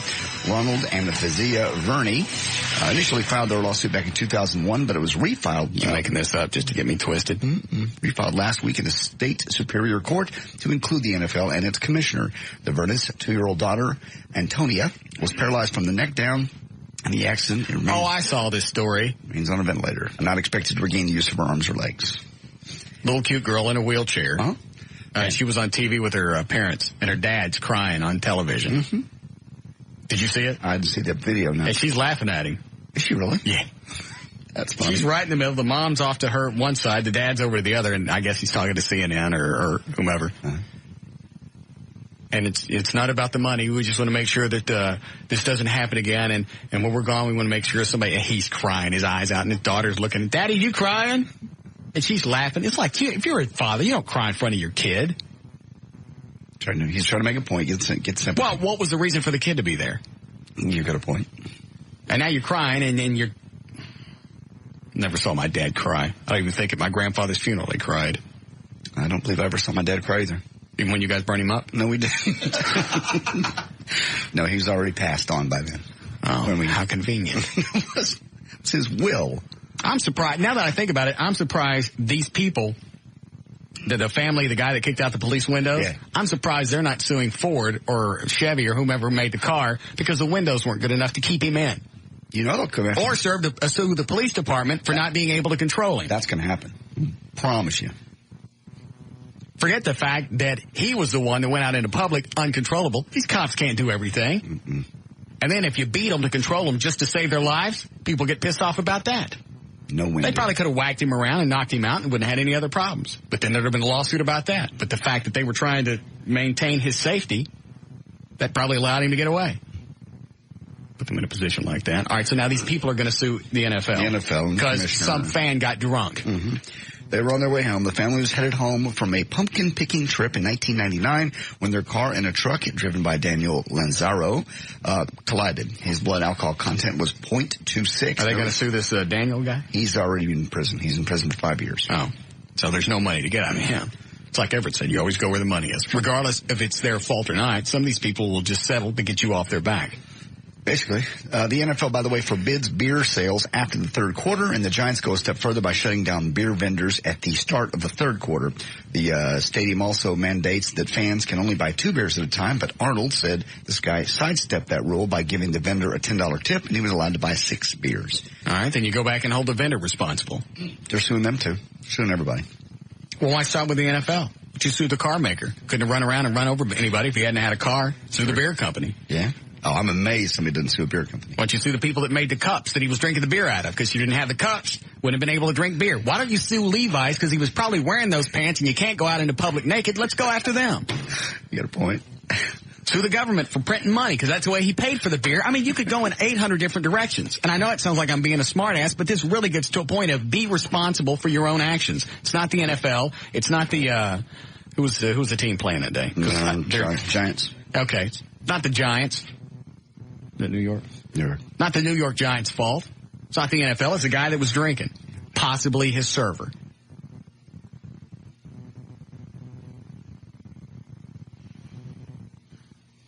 And how do they figure that it's the Giants' fault? The fact that they were playing football and he wanted to stay there and watch, and so by having something that he enjoyed, that's their fault. It's like me suing a topless dancer for me wanting to look at her cans while I'm drinking. Mm-hmm.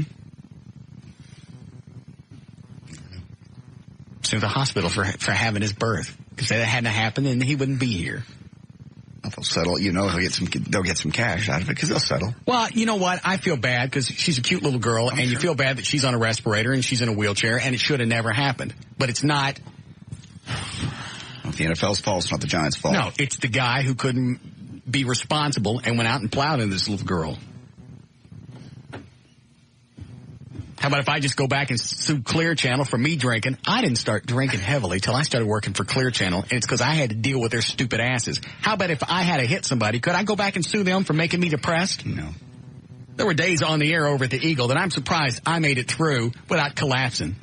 Because Valerie, I'd go into her newsroom, and we have a little tug on a bottle, and I'd go back in the studio. There were days I got off the air at 10 o'clock. I didn't know where I was. God.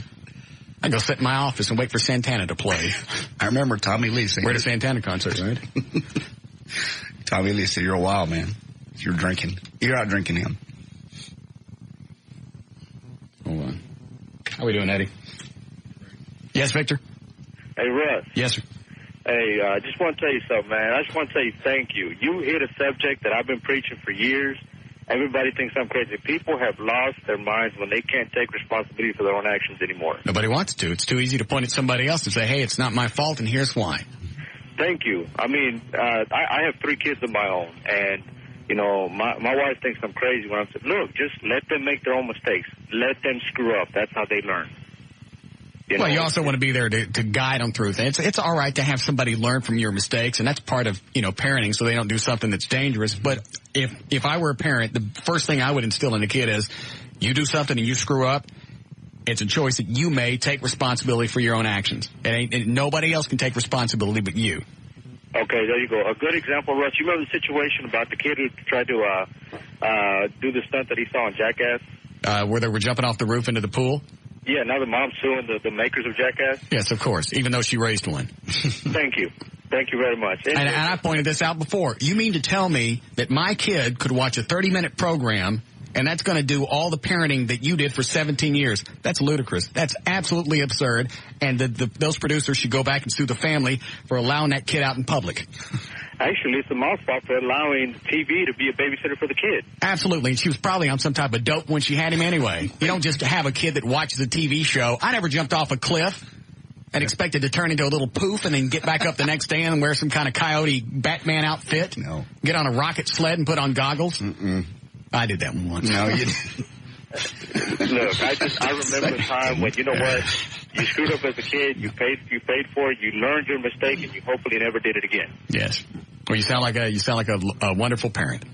Well, thank you very much, Russ. I'll let you get back, man. I just want to share that with you real quick. Nice to visit. Thank you, sir. All right. Bye. I'm not kidding. Clear Channel made me extremely depressed when I worked for them. So? I probably never would have taken up drinking. Any damage that I've done to myself is in a direct result of dealing with those idiots for 3 or 4 years. I was over there for 8, but in the beginning they were owned by Sandusky. Yeah. And then Nationwide. And then Clear Channel. And then Tom Sure comes into town. Starts screwing everything up. Greg Stevens, the program director. Spineless little pussy. Sue them too, both. Clump them all together. Good. I'd be alcohol-free today if it wasn't for them.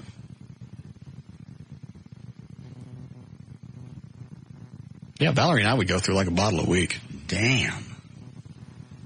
That's just while we were working in the morning. It's just in the morning, yeah. I don't know how you could do this kind of a show and be sloshed. Well, we were paying 2 or 3 songs an hour. Oh, so I wasn't sloshed, but I had hard time focusing sometimes. This is before you guys were sleeping together? Or? Sorry. I'm sorry. What? Why is it you think that Valerie and I were sleeping together? It's pretty obvious. It's not obvious. It is. There's nothing obvious about it. Well, yeah. She all but admitted it that morning. She didn't admit anything. I have never screwed Valerie. Okay. Really? Hmm? I saw you two in here. That wasn't the very first time you guys have kissed. Yes, it was. That was not. Yes, it was. We didn't really kiss over at the Eagle. She was dating Everett. And again, my point, I wasn't even going to do a kiss. We could have gotten away. Do you hear what I'm saying? Not really. We could have gotten over at the Eagle. Right. Listen to me. I'm trying. I'm focused. It's 1953. I get beamed with a baseball and I got a plate in my head. Then I go running after this Mexican guy. He grabs me by the head, throws me to the ground, and goes, "Ole!" None of that happened. Yes, it did. No, it didn't. You kissed her right deep on the mouth and the tongue and the whole thing right in here. Just No, we didn't. No, we didn't. I'm standing right here. We kissed, but we didn't tongue kiss. I saw tongue. No, you didn't. I was standing right here. I'm 3 feet from you. You didn't see any tongue. You can tell when people are tongue kissing. We just opened our mouths, but our tongues did not come out. It was a stage kiss. Oh, yeah. I could do this. I could do it with Eddie right now, and there'd be absolutely no sexual adventure to it. Go ahead. I don't want to. Because if I get a boner, he's going to hit me. That was a passionate kiss up here. It was not. Oh, I can tell the difference. It was a stage kiss. No, nobody pulled any punches, and it's radio. There's no reason he could have just faked it. That's what I'm saying. Even when we were over at the Eagle, we could have done it for real and passed it off as a bit, but because she was dating Everett, we didn't do it. Okay. But later. There was no later. There is no later. There's been plenty of laters. There's no later. Lots of laters. What was the crossing point where you think I actually bopped her? Just before they broke up. Why would you think then? He was just hanging around a lot, and you can tell the energy between you two. There is no energy. Yes, there is. There is none. She's a nut. Well. And I can't wait for Gavin to watch her have her first fit. That'll drive him back to Las Vegas. And a peach basket. No. No. It's obvious. If you haven't, you've come damn close. I haven't done anything. There's been nothing between us. And there was no kiss. It was a stage kiss. That was not a stage kiss. I've seen that, no. It was not, and you could tell. You can just tell when people kiss for the first time and when they don't. That you've been there before. I have not. How dare you? And now you're making Everett feel bad because now he thinks I've been bopping his girlfriend before they broke up. You did. I did not. Fine. That's just. Well, I've never caught you, so I don't know. Let's look over here and see what John has in his closet. No, don't. You want to go there? No. I'll stop it. Then why you keep bringing this up? I just think, I don't know why y'all deny it. They're not together anymore. Because if we were to admit it, then they would say that I have no regard for Everett and his feelings. Oh. So that's why we didn't do nothing. That's why you didn't tell him. That's why nothing happened. You are nothing but a little troublemaker, and I'll have nothing to do with your shenanigans. I'm not a troublemaker. I'm not. Why don't you go soap up somebody's window and yell, fish? What the hell did that mean? I don't know, but it sounds childish. So why don't you go try it? And when are we going to roll Cuban's house? Try! He doesn't work here anymore. Bastard.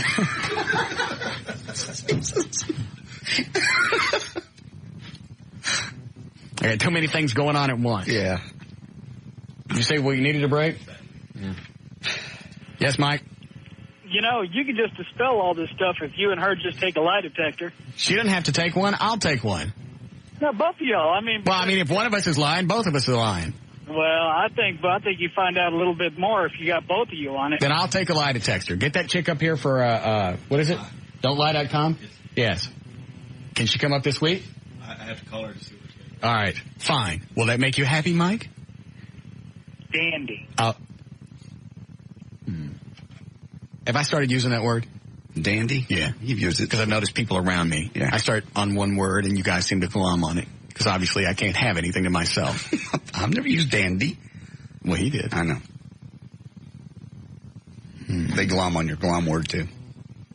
The word glom, you start bringing up about a month ago. I get emails almost daily. Quit glomming on that. Don't glom this. Or schmook. Schmooking God. That reminds me, before we break, have you heard from Dover? Have they picked out rings yet? Have they picked out patterns? No. They spent the weekend together. They invited me over for dinner last night. I didn't go, but they invited me over. He does want to go to Loverboy, though, on Saturday with her. Good. I hope they have a dandy time. Be schmooking Loverboy on him. I don't want to sit with her if she's a religious chick. Because I want to have a good time, and normally religious people pee on the good time fire. No, we had a great time at the ball game. She wasn't preaching God. Wasn't schmooking nothing. Well, but did you have to watch what you say? No. Or said? I don't walk around cussing anyway. I was around Oh, please. I do not. I was around our bosses. It scares me when I go to basketball games with you in your mouth. I do not. I don't. Because I know one of them's going to come off the court and strangle you. I don't say anything like that. Don't be silly. I don't. It's amazing. What? Dialogue at a basketball game. I don't say anything at basketball Of games. all places to use that word. I don't use that word. I'm sick to be in here. I'm sorry. Gotta wrap up news. Did we ever start it? Yeah, we did that story. Just about one? The NFL deal and got off on that. Is that the only one you did? Yeah. We'll come back and try another one. Okay. You can wrap it up if you prefer. There's news and information. I'm J.D. Ryan, Live 105.3 to Talk to Rocks, Texas.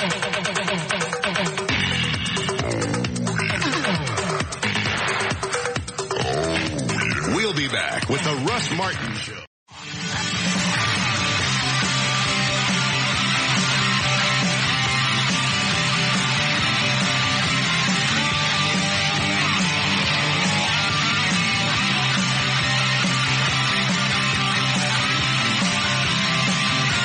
Yeah, if you only did one story, you can do news again. Okay. We can do traffic here. It's all right. Hi, Gail. Hey. What do you got? I got Racetrack, Advanced Laser Clinic, and Tylock. Your out cue is to attend. Racetrack, where the gasoline is 100% guaranteed. They're so confident in the quality of their gasoline that if their gas ever causes a problem with your car, verify it with a certified mechanic and they'll pay for the repairs. Racetrack gasoline is always 100% guaranteed. For the best in laser hair removal and skin rejuvenation, visit Advanced Laser Clinics. For a location near you, call 866-54-LASER. That's 866-54-LASER. It's not LASIK, it's Intra-LASIK. Come and discover the Tylock Advantage this Tuesday evening in our free Intra-LASIK seminar at the Tylock Eye Care and Laser Center. Call 972-258-6400 to attend. In Dallas on northbound 35 Simmons past 183, you've got the two right lanes blocked by a crash. You're backed up all the way to Oak Lawn. And also, you've got really heavy traffic this afternoon on inbound westbound I-30 East RL Thornton from Jim Miller up to Exposition. In Louisville, there's a wreck westbound 121 at the 121 bypass. The two right lanes are blocked. Traffic's backed up to Standridge. Had some problems earlier in Fort Worth, South Fort Worth along I-20 westbound, and those have been cleared westbound 20 at James Avenue. This also brought to you by TexasHealth.org. It's a community service of Harris Methodist Hospital, Presbyterian Healthcare System, and Arlington Memorial Hospital. Sign up online today for classes at one of their hospitals, TexasHealth.org. Point, click, health. I'm Gail Lightfoot on Live 105.3 to Talk to Rocks, Texas. Thank you, Gail. Going to be 63 for the low tonight, then sunny and 76 tomorrow. It's 83 now at Live 105.3 to Talk to Rocks, Texas. Where are my weightlifting gloves? You threw them out the door and told him to give them back to Gavin. Gavin came and got them. I guess he's going to take them back. I want them now. You said you didn't want them. You did. I want to work out with him. Go take them from him, Eddie. Okay. And he still pushes computer monitor over it. Just let him know I'm not happy. Why are you not happy now? You're getting your gift. But he took them back. You threw them at him. I didn't throw them at him. I threw them at the door. Okay, you threw them at the door. I want them now. You said you didn't want them and you threw them. Changed my mind. All right. Thank you. Because I'm working out tonight. Okay.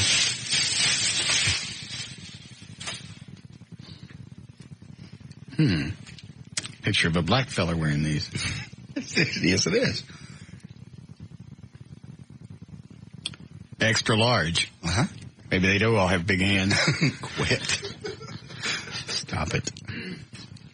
I mean, look at him look at his picture on this side. Uh-huh. Yeah. Look at his face. Yeah. You see what he's saying? I'll kill you. See?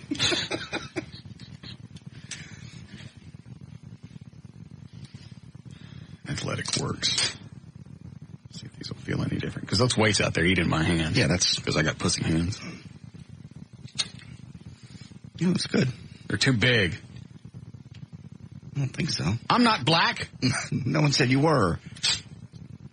Well, I don't have extra large hands. In fact, I got small hands. What kind of rotten gift is this? I didn't even know how to answer him. Take them back to him. I'm going to go get the right size. Is the lie detector shit coming up tomorrow? She can come up this afternoon. I'm busy today. Why? I don't want to do it today. Why? I got a lot of stuff to deal with. We'll do it after the show. I don't want to do it after the show. I got to work out. It takes 5 minutes. And Gavin's got to go get me gloves that fit. Okay. Tell him to get some for white people. Should have known if there's a color seller on the front of it and it says extra large, it's not going to fit me. I'm a puny little white guy. I don't want her today. She rearranged some stuff to come today. I'm busy today. What are you busy with? We got a lot of stuff to talk about. We always have a lot of stuff on Mondays because we catch up over the weekends. Okay. Tomorrow's fine. Tomorrow will be better because it's a slower day. Wednesday or Thursday's even better than that. Why are you pushing this off? Sometime is spring and dandy. Because you know you're guilty. I'm not guilty of anything. Then bring her up today. I don't want to do it today. We'll do it sometime this week. Okay. I can wait. Nothing's going to change whether I take it today or tomorrow. Okay. Why you guys think I've been popping Valerie, I don't know. Has anybody ever... You know what? If I was going out with Valerie, obviously she just wouldn't come to the house and let me pound her guts. She'd make me feed her. Okay. Wouldn't she? Here's my point. Wouldn't somebody have... Look how many times we go out into public, all of us, and we always get spotted. Wouldn't somebody have spotted us together if we were going out? They would have. Okay, then. How do you explain that? She was dropping by your house. And so you think she would just come by my house, I'd pound her guts, and she'd leave? Yes. Well, it didn't... No. It didn't happen that way. Yes. No. Okay. My point is, if we were doing it, somebody would have spotted us. If you're in public. If you're in private, nobody would have spotted you. So you think that's all she would want is just come over and get some... Probably came over a few times and didn't do anything, and then maybe a little alcohol, maybe just a little lust, maybe something, and I think something happened, yeah. Pretty sure it did. Well, it's nice to know what you think of me. You've admitted you do it. I said I do people that I didn't know the spouse. You said you do Joy. If you'd let me. No, you didn't say that. I think I did. No, you didn't. You said you'd do her, given the opportunity, without my approval, and you'd never tell me. Well, just like I wouldn't tell you about Valerie. Like you never told Everett. I didn't do her. It's okay. It is not okay. Everett said it was all right. Everett said it's okay now. Okay. Just because he said it's okay now doesn't mean it would have been okay then. I don't know why you're focused on this. I'm not. I'll take the lie detector test tomorrow. Can she come up tomorrow? I'll have to call her. Too many things going on today. Okay.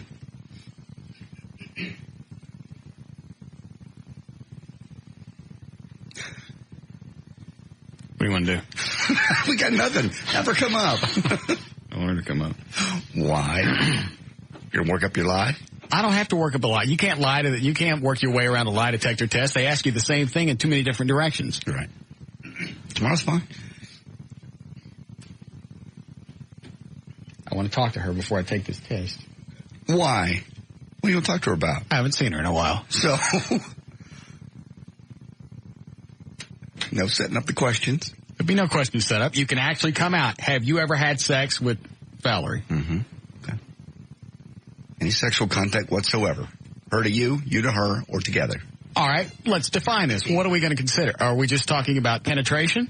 Any kind of sexual contact, cans, anything under the skin, anything you couldn't tell Everett would be like kissing, passionate kissing, other than the other day in the air. What's the matter? Nothing. Okay. And you know what? While she's here, yes, the don't lie chick, yes, I think he'll be taking a lie detector test as well. I don't want to. Oh, yes. I don't want to. Yes. Do that. What am I in the chair for? You'll figure that out tomorrow. No, I'm not getting hooked up to something, but I know what's coming on. That's not What do you fair. got to hide? Nothing. You know what? We're also going to hook up Gavin Spittle, the new program director, to this lie detector test, too. I'm going to find out if he's just being a kiss ass or he really likes me. Okay. If he passes it, then I'll leave him alone. Or he can stay. Good plan. That way I know if I can trust him or not. Mm-hmm. What were you about to say? Seems like there was somebody else we wanted to ask something about, and I can't think of who it is. Something on the show we were going to set up on the lie detector, and I can't remember what it is now. It'll come to me. I'm out. All right. Did you read in the paper about Bruce over at he used to run Amazing Superstore? Yeah, I pulled that story. I was going to do that story in the next newscast. Oh, well then just do it here. We'll start news here. Okay. Is this one sponsored again? No. All right. 523. J.D. Ryan's on Live 105.3. Thank you, Russ. Americans are not just getting fatter, they are ballooning to extreme obesity in proportions that is an alarming rate. The number of extremely obese American adults, that's at least 100 pounds overweight, has quadrupled since the early 80s to about 4 million. That works out to be 1 in every 50 adult. Extreme obesity is at least partly due, they say, no surprise here, to overeating and underactivity. There's now a new name on the Texas Stadium Ring of Honor. Officials Sunday added Tex Schramm to the list during halftime. Nice, timely ceremony. Yes. I thought of that. I thought of you when that happened. Well, at least Landry, he was in the Ring of Honor before he died. Right. And the statue came later. Yeah, the statue after he died and the freeway after he died. Nice timing. The former Cowboy owner was part of the Cowboys organization for 29 years. Schramm created the Ring of Honor that now bears his name. Schramm had 20 straight winning seasons with the team and is credited with promoting the Cowboys as America's team. You might remember he passed away 4 months ago. The next phase of the battle with Planet X will be fought in federal court when city officials... Really? Is he going to federal court? That's what this says here. This is from DallasNews.com. All right. When city officials announced plans to turn off utilities at the adult video store at 3421 West Kingsley Road, attorneys for Planet X got a court order barring the city from shutting it down. A hearing is set now from Dallas, 9 a.m. Wednesday morning. Why are they shutting off his utilities? They're trying to shut him down until they can decide. The building and fire code. Well, if they're trying to shut him down, why don't you just shut him down? I don't understand the pussy angle way of going around just shutting off his water, which they need there. Yeah. Well, they do. They do. The Building and Fire Code Board last month rejected Planet X's appeal of a decision to deny a permanent certificate of occupancy, in parts on the ground that owner Bruce Kahn did not reveal the nature of his business in his permit application. Mr. Kahn says the city's forms... I'm sure that they didn't ask him, hey, are you going to have private viewing rooms with drain plugs in the middle? No drain and plugs. Concrete floors? There's no concrete floors. And squeegees? He says the form did not ask that the location... Of course the forms don't ask, do you have little concrete floor rooms with drains in the middle? Who's going to ask that? There are other places to buy adult videos in Garland, but Planet X is the first to offer private viewing rooms. I told you. Mr. Kahn and Planet X. Why does he have those private viewing rooms? So you can view them before you buy them. He said, Mr. Kahn said Planet X. Why don't they just have a return policy? Hasn't had any trouble since the opening. Why don't they do that? Why don't they just have a return policy and then you don't need the little pre-viewing rooms? And I wonder how many people look at these videotapes and decide they're not going to rent them. You know why? Why? Because their interest went down the drain. Stop it. Quit it. You don't know what goes on in there. How long has he been fighting with them? I thought he just opened up that store. Yeah, since August. Yeah, that's only a couple of months. They've been trying ever since to shut him down. Dan, fetch the Bruce, if you would, for me, please. Let's see, who's this? He says, the private viewing room space is what has everyone concerned. I would like to either shut him down or get rid of the viewing rooms. I don't know why you need the viewing rooms. Just have a return policy, if that's the reason for having them. Am I right? You're right. If you want to preview, are you talking about before they take them home? That's what it says. Can you actually just pay to watch them in that room? Yeah, I believe that's with the concrete floor and the drain. I believe you actually pay to watch them in the room. Put in tokens and watch them. Oh, okay. So you don't have to go home. Mm-hmm. And do you watch them in the room by yourself? You can. On the vinyl furniture? Very nice furniture, and you can. Mm-hmm. Is that Bruce? Oh. Was he calling in? Mm-hmm. All right. All right, what's the story with you and Garland? I don't know. Wait. All right, you go to open up a business anywhere. Okay, you go out there and you fill out the paperwork. Did they ask you if you were going to be running an SOB? No, they did not. And we put down the retail sales of videos, DVDs, and other gift items. All right. Which is kind of what we're doing. Okay. Never any time did you say we're selling adult stuff? No, nor they ask you to check if you're a car repair place or if you're going to sell alcohol. Nowhere did I say anything about adult. So you don't think that you were skirting the issue? Not necessarily. Had they asked, I would have checked it. So nowhere on the form did the word adult come up? Nowhere. So I don't understand. Why are they going to shut off the utilities? Why not just shut you down? Well, that is the only way they can do that on the short course as a building inspection issue. We're making it a federal case, if you will, because the ordinance has some things in it that are that have been overturned by the Supreme Court. So instead of having the viewing rooms, why don't you just have a return policy in case they don't like the videos? Well, we like you to return. If you had a good time, you can come back. That's not what I asked. No, that's why they're closing you down, because you're a smart ass. The 3D rooms with the luxurious pleather couches are very simple. You can't bring a video home because the little woman wouldn't understand you watching, transvestites Love Parade 12. You got that? Yeah. Those kind of things. And, that's what they're for.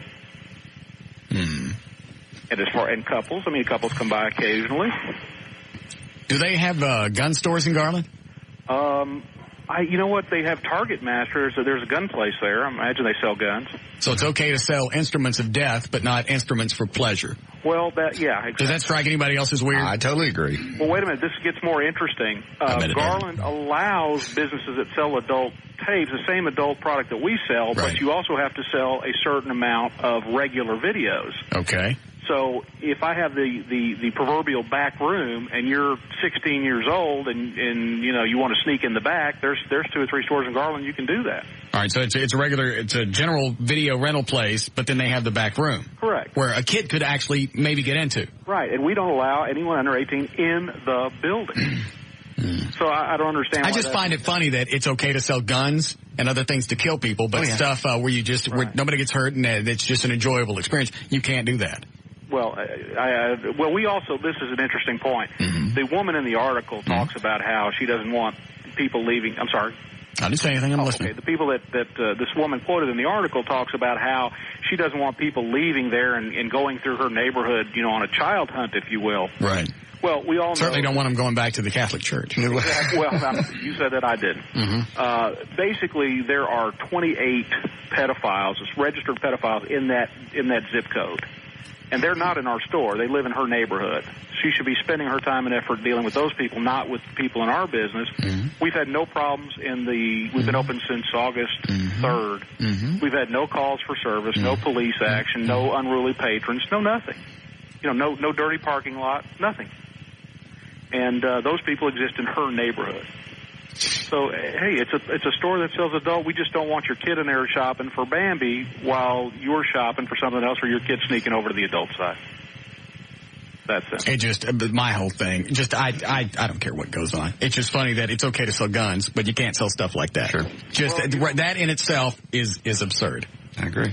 You can do serious damage with a jackrabbit if it's in the wrong hands. What does that mean? Vibrators. I'm going to shut you down myself.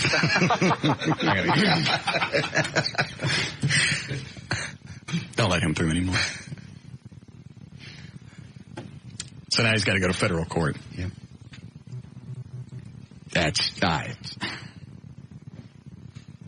I don't know. There again, it just goes back to the whole the priority list.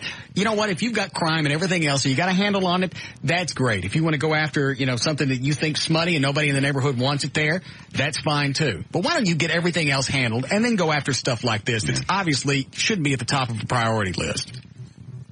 Did you check the stats in that area and see if they went up, if crime went up, or you got more syringes or sperm stain something laying around in the parking lot, and if so, then maybe you got an issue. But if it's okay to sell guns and alcohol, then I think he should have his perv land. You're right. Who's getting hurt? Who's getting injured? They just don't want it in their neighborhood because it's sex. We have cops and money, unbelievable money spent on like you said before, her breasts go within 6 inches of his face. Right. I'll bet you if there was a video place right next door and they rented nothing but action movies and death and gore, nobody would have a problem with it. Even if they had viewing rooms. Absolutely not. Of course, nobody's going to squeeze off around at Halloween. No. That's the point, though. They're worried about somebody having pleasure in a private, locked room. Well, you know what? Then get rid of the viewing rooms and put TVs in the bathrooms and just say it's for the convenience of our customers. That's true. If that's going to, I don't know why stick a toilet in there. Yeah. Then it's a bathroom. Get Bruce back on the phone. I've figured out a way around this problem. You stick a toilet in there, it's a bathroom. You got to have bathrooms for the patrons. Why you got 12 bathrooms? Because we have a lot of customers. Why does American Airlines Center have a bunch of bathrooms? Yeah. Just to make sure that nobody has to wait in line. It's true. I'll bet you cash that's a perfect way around that. It's not a viewing room, it's a bathroom. Just happens to have a TV in it. It's smart. I'd really be surprised if he tried that, if that got around it and they had to leave him alone. Put a pot in there. Yeah. Plus, it's more like being at home anyway. Yeah. Yeah. I stopped doing it in there once I got the internet. Oh, yeah. That's old-fashioned. Yes, it is. We were talking about this. We didn't say anything. I know. But yeah, when you were a kid, it was the bathroom, because no place you could go. Yeah. That was fantasy land. Yes. Is that Bruce? You telling no funny jokes? All right. Hey. Yes, sir. What if you stuck toilets in there? That would. Well, then again, you're trying to get around, what the spirit of the thing is, just like they said in the application. It's not a bathroom, it's a viewing room. Well, but if you put a toilet in there, then it's a bathroom. Yeah, I guess that would save a lot of the drain cleanup, wouldn't it? Yeah. Yeah. Just shoot right in the toilet. That's a lot of toilets. Doesn't make any difference. Now you don't have to go to federal court and spend all the all the money for legal fees. Well, they'd say that the fact that you were viewing videos while you were going to the bathroom must violate the ordinance. You know what? Are you telling me I can't have any type of visual stimulation when I go to the bathroom? That's telling me I can't have USA Today over a urinal. Well, yeah. Does that mean somebody goes through and checks the USA Today before they hang it over the urinal and make sure there's nothing sexually provocative? You can't tell me I can't have a TV set in my bathroom. How many men's rooms have you gone to? In topless clubs, they have a TV in there playing a ball game. Sure. Yeah. I'm telling you, you stick a toilet in there and possibly a color seller selling combs. Right. No. And toiletries? Yeah, and toiletries. And I say you're off the hook. We'll bring it up with the judge. Do that. I'd leave that. Our toilet paper you shouldn't go up in. I'd leave out that part about the colored toilet, though. We'll try that. All right, thank you. That sounds like a great way to get around it. But again, he's right. Then the city's just going to say, like he did in the application, you're just getting around it. We know what you're doing, and we don't want you here. Well, but somebody said we just don't like the viewing rooms. The absurdity. I've said this before. Do you hear the words of what we're fussing over? Or what people are bent out of shape about? They just don't like somebody else doing something they consider weird. Which it is. What, that? That ain't weird. How's that weird? You do that every day. You just don't do it. I don't go to some business to do it. Some people, I do my business at home. But some people... My junk doesn't come out in a strange area. Plus, I don't know if those TVs ain't got cameras and somebody's on the other side watching me laughing. Who's watching you? You don't know what's going on. There could be cameras all in that room. Next thing I know, I'm on the internet and Judge a Millionaire. No. No. Some people don't have internet at home. Some people have wives or kids around. They don't want to do that at home, so they go there. It's still weird. It's not weird. It's the same thing you do. It's just somewhere else. Have you been, in my home, anything's fair game. That's true, but some people don't have that luxury. And you don't know that those TVs ain't got little cameras on them. There's no cameras in there. No. And then someplace there's a still photo of me looking at it going, home. Oh, God. Bad visual thing. Make me look like one of those kamikaze pilots. That's all squeezed out, yeah. Yeah. All right. Go ahead. All right. How we doing, Eddie? I just got two more stories. All right. Finish up. Several people, including Siegfried and Roy, claimed that the white tiger Montecore was trying to help Roy when he latched onto Roy's neck and drug him off stage over a week ago. But now there's some dissenting views. John Kraft, who runs a nonprofit group called Keepers of the Wild, says, quote, the cat wasn't trying to protect him. There's a typical killing bite. I admire these guys. I just think they're sending the wrong message. The message they need to send is, these are wild animals. Tiger trainer David Tatzelaff is his name, has an interesting theory. He thinks the only reason Roy is alive today is because Montecore wasn't an experienced hunter. He said that when Montecore took Roy backstage, the tiger was, quote, taking its prey to a safe place to eat. You know what? Abby does that. My dog, granted, it's a different scale, but when I give her something to eat, she takes it to a part of the house where she always eats. Safe, yeah. Yeah. So maybe that's what the tiger was doing. Grabbed him by the neck and went, hey, let's go in the back. Yeah. Come to think of it, when you watch those documentaries, that's what they do. They kill it and they don't eat it right there. They drag it off somewhere where no other animal will try to get it from them. Yeah, that's what was going to go on. The tiger was going to eat him backstage. Yeah. I don't like people watch me eat either. I'm still amazed no videos popped up. And quit sending the stupid ones, too. You know, where Tony the Tiger gets him? I've seen that. It ain't funny. I don't want to see it again. Yeah, it's got Siegfried and Roy standing there. Right. And Tony the Tiger. No, it's Tigger. Tigger comes out of the back, grabs him. Maybe that is funny. Anyway, this Tigger comes out of the back and grabs him. Stop it. Why? Nothing. Don't. And hauls him off stage. Right. Steve Wynn, the guy who built the Mirage Hotel and Casino and first hired Siegfried and Roy to play there back in 1990, says doctors are now giving Roy 95 to 98% chance of survival. He's breathing on his own again without a respirator. Because he survived the Tigger attack. Well, yeah. Don't. That's it. And finally, it's happened again. This one from Houston. Guy was arrested for drunk driving, escaped the back of the cop car he was held in, and was instantly hit by two other police cars. He was taken to the hospital where he died over the weekend. There's news and information. I'm J.D. Ryan, Live 105.3, The Talk That Rocks, Texas.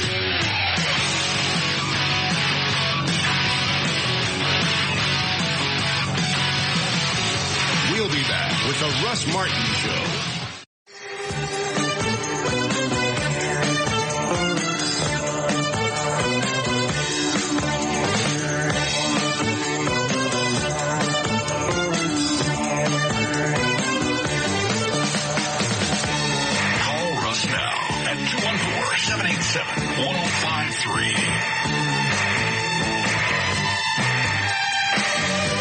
I like this whole idea about having Gavin take a lie detector. Okay. Would that make you feel better about things? I still feel great about him. I feel good about him since day one, unless he's just the best actor in the world. I can't imagine his motivation to lie to us. Well, the thinking would be he comes in, he befriends the big dog in town. Mm-hmm. Not just the big dog on the station, the big dog in town. Yeah, that's true. Then he starts injecting little ideas. Hey, what if you guys did this? If you guys tried this? Hey, you know that thing, since we're buddies, that thing that bit you did on Thursday, I don't really know if that fit with our target audience. Psychodemographics. And then I have to quit. Yes. I don't like trusting people. Okay. But it's like walking around with your pants down. Mm-hmm. You're exposed. Yeah. I don't like it. I know. And I don't like the fact that he got me a gift. You don't like the fact that he thought of you on your birthday? Well, he didn't think too much of me. He only spent $14 on the gloves. Well, when you got a show that's billing $12 million a year, you spend more. Well, but you know what? I got more from him than I got from Siebert or Kurt Johnson. True. Punks.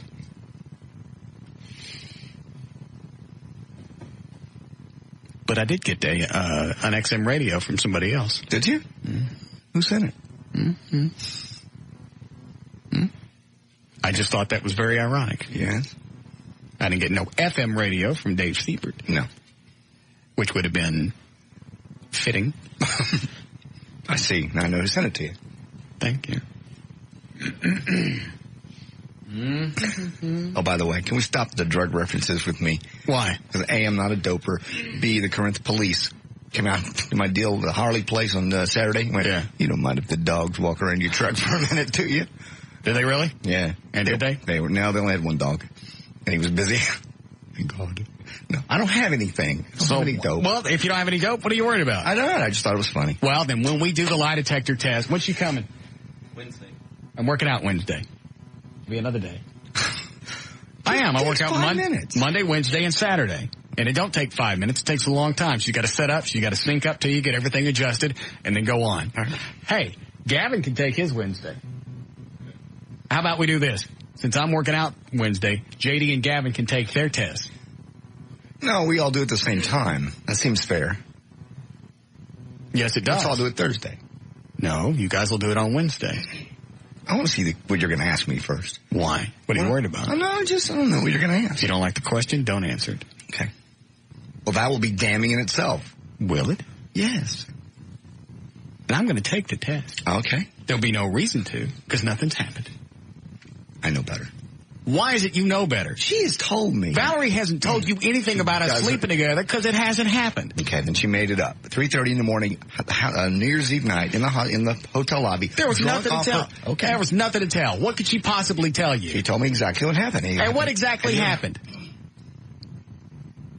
She came over to your house. Yeah?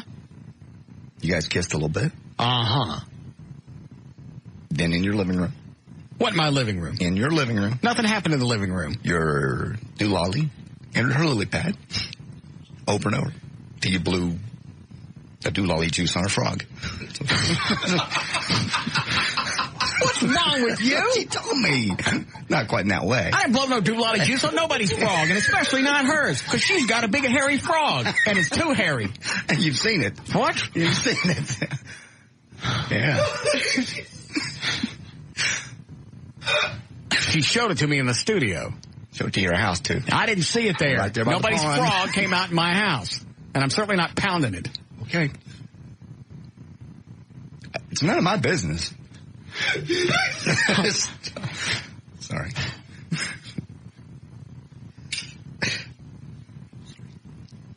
I didn't blow on anybody's pad. And I certainly didn't get on their frog. She says she did. You all right, Eddie?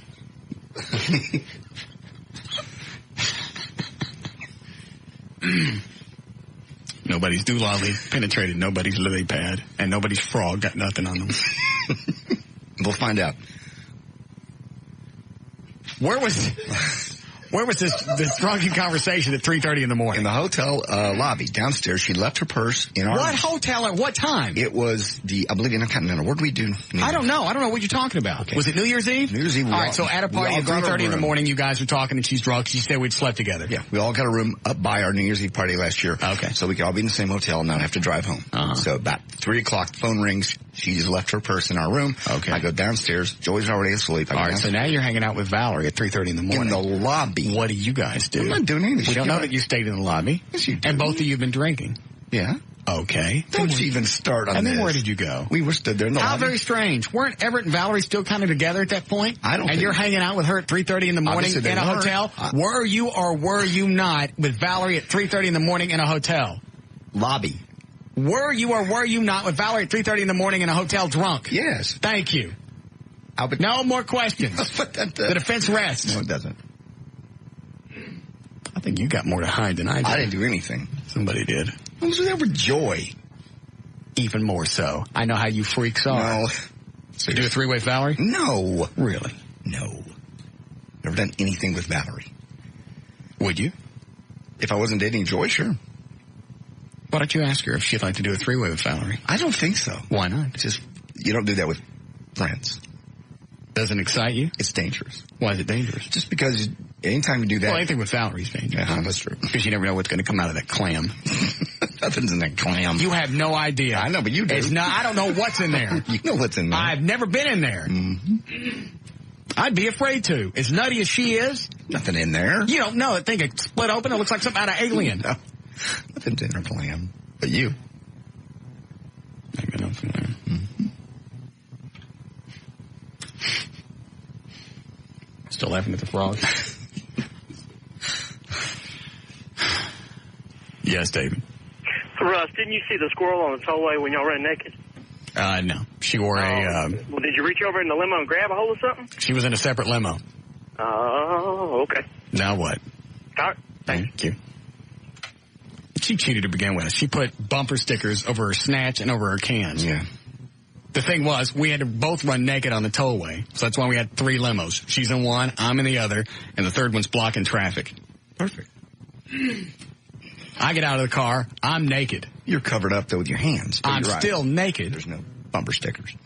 She gets out of the car, and she's got bumper stickers on those great big fake cans. Why she had those taken out, I don't know. But you're right, you can't. What? You can't tell? Good. She had bumper stickers over her cans and over her frog. Yeah, I see.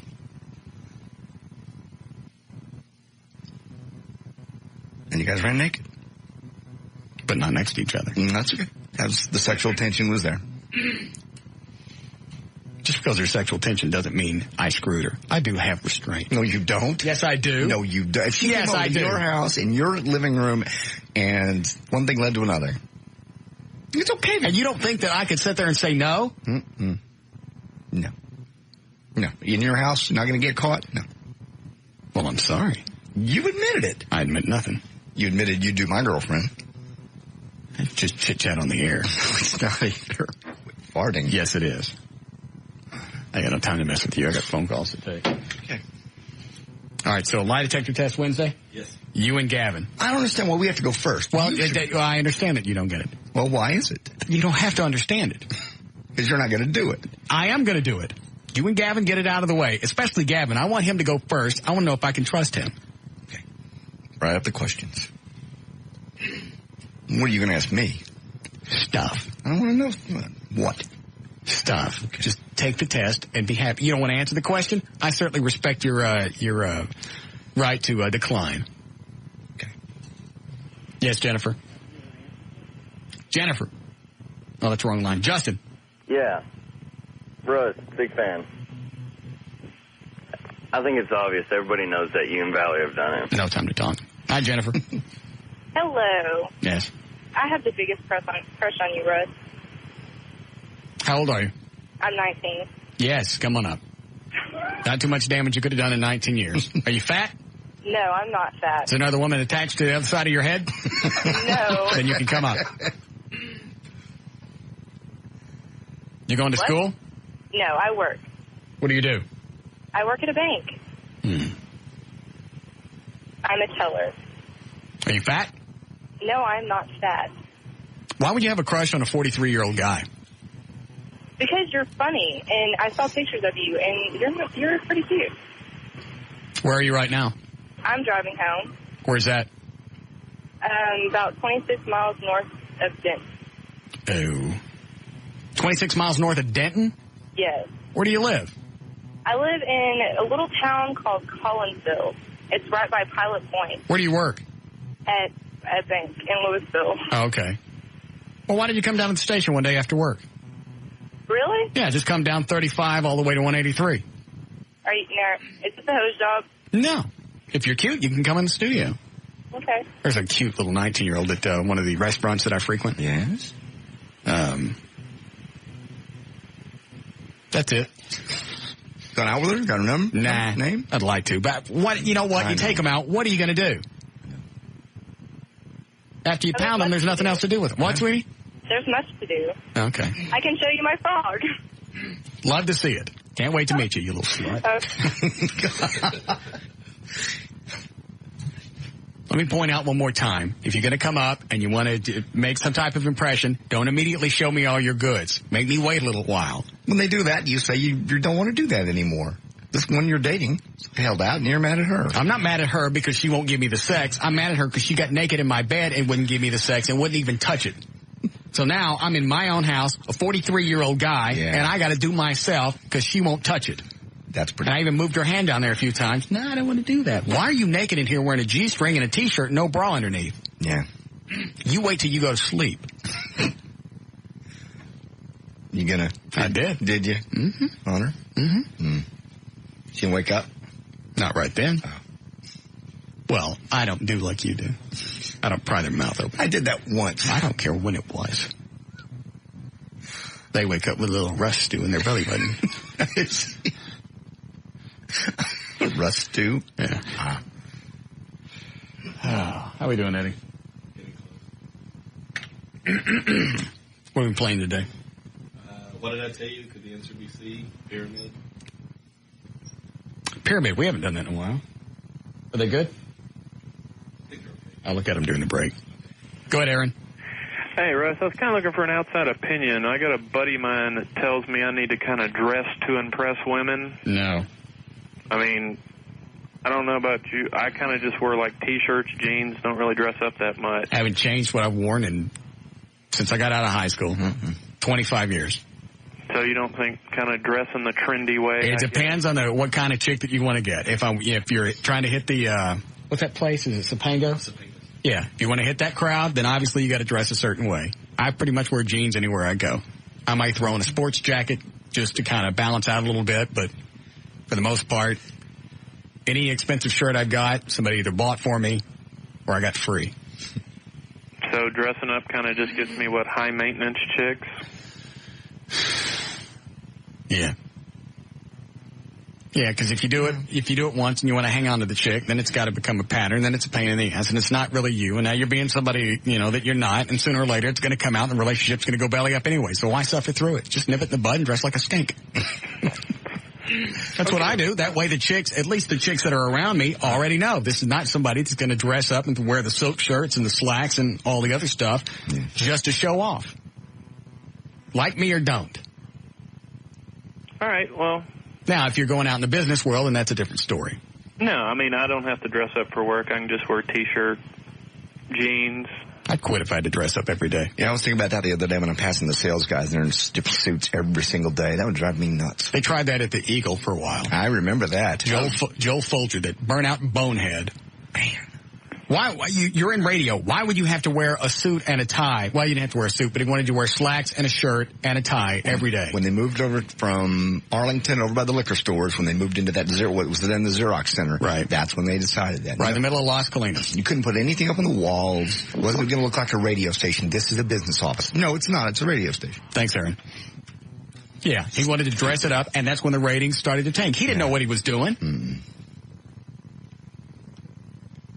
He's the one that just stared at you and just had this blank Junior Samples look on his face. Yeah, start a conversation and just stop. Yeah.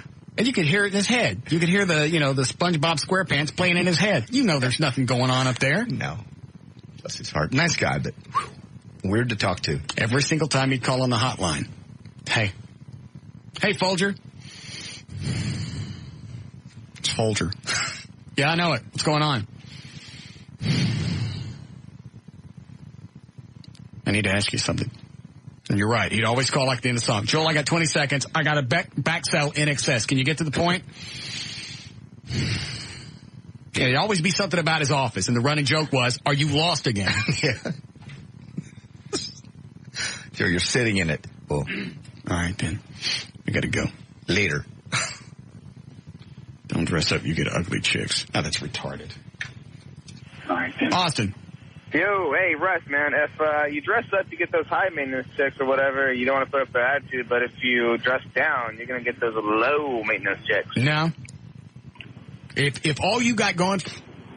See, I hit the delay twice, so they're not going to hear themselves. No. Pussies.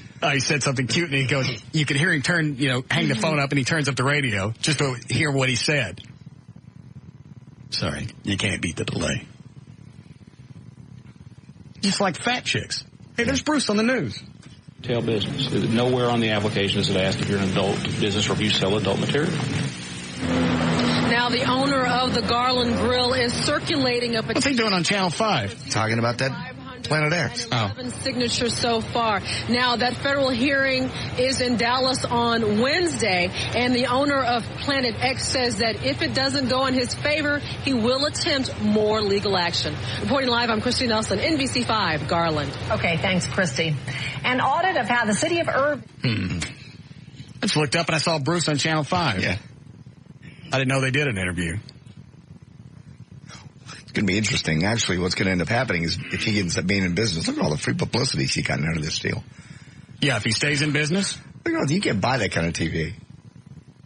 Yeah, you get on and they give you your address. They tell exactly where you are. And they say you're running an adult store. That place is going to be packed. Well, plus, look at all the free radio we got out of us today. Right.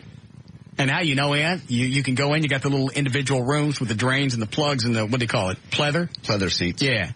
Because that repels liquid. No, it's just comfortable. Why don't he put no porous chairs in there? Why ain't there no velvet? How come there ain't no velvet in the viewing rooms? How about some suede? How come there ain't no suede? That's why he's got pleather, because it don't absorb liquids. I don't know. You don't have a room totally encased in concrete with a drain in the middle and water repellent furniture for no reason. No drain. There aren't that many people that have a problem controlling their fluids. It's true. I don't know what goes on in there. Doors are locked. That's the point. I don't know what goes on in there. Unless you're just nosy. You got no reason to be in there or be offended. TVs are covered in plastic. No, they're not. Yes, they are. The buttons are covered with bubble wrap. They're not. I've been into the other store he had. Oh, how weird. Not that area. But they have them. All right. Right. Yeah, okay. What were we talking about before Bruce popped up on the screen? Were we done with that? Yeah. What were we talking about? What, Eddie? Dressing for chicks. Yeah. And that goober called. Yeah. And the other thing is, if you're a fat chick and you're dressing up, you're still a fat chick. I don't care what kind of nice clothes you got. You're a fat chick. Right. You can get your hair done. You can have your hoofs polished. You can have all this stuff done. You're still a fat chick. Yes. I saw one in the restaurant Saturday. Saturday night? Saturday or Sunday. I went out again. I went Sunday. Yeah, Saturday I didn't go anywhere, so it was Sunday night.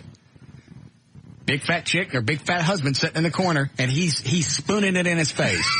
You know what I said when I'm saying spoon it? Oh yeah, he's holding the spoon with a fist and just shoveling it in. Big fat kid comes around the table, stands next to dad. He's shoveling it in the kid's face. Big fat woman. A big guy, you can get away with that because that's a sign of prosperity. Yeah, and that's why great big guys in suits, chicks are still attracted to them. But a big fat woman, there's nothing there. And you can dress up and you can get your hair done. I don't even know why they wasted time. I love them when they're coming in and out of the tanning salons. Like, you tan. It's just tan fat. Yeah. Quit it. You're not a hot chick now. You're a couch. You're leather. There's a workout gym where I go to do Mystic Tan. Right next door is a workout gym. Fat chick coming out of Mystic Tan. You need to go in the other door. They won't do it. It's a lot easier to go in and get zipped with that stuff and think that you look better 2 minutes later, and you don't. I don't even know why they do even personal hygiene. I'm not going to sleep with you. I don't care how clean it is. No. It could be the cleanest one on the block, and I won't have anything to do with it. I would rather have sex with something that's sick than have sex with a clean fat chick. I agree.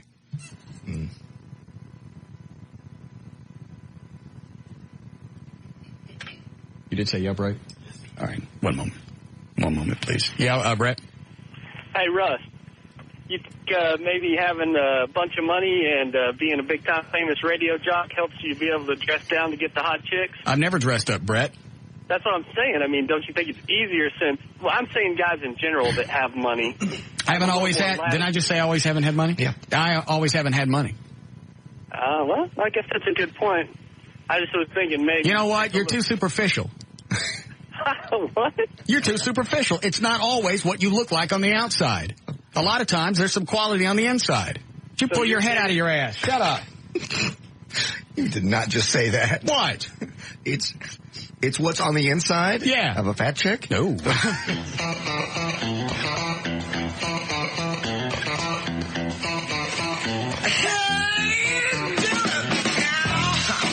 We'll be back with the Russ Martin Show.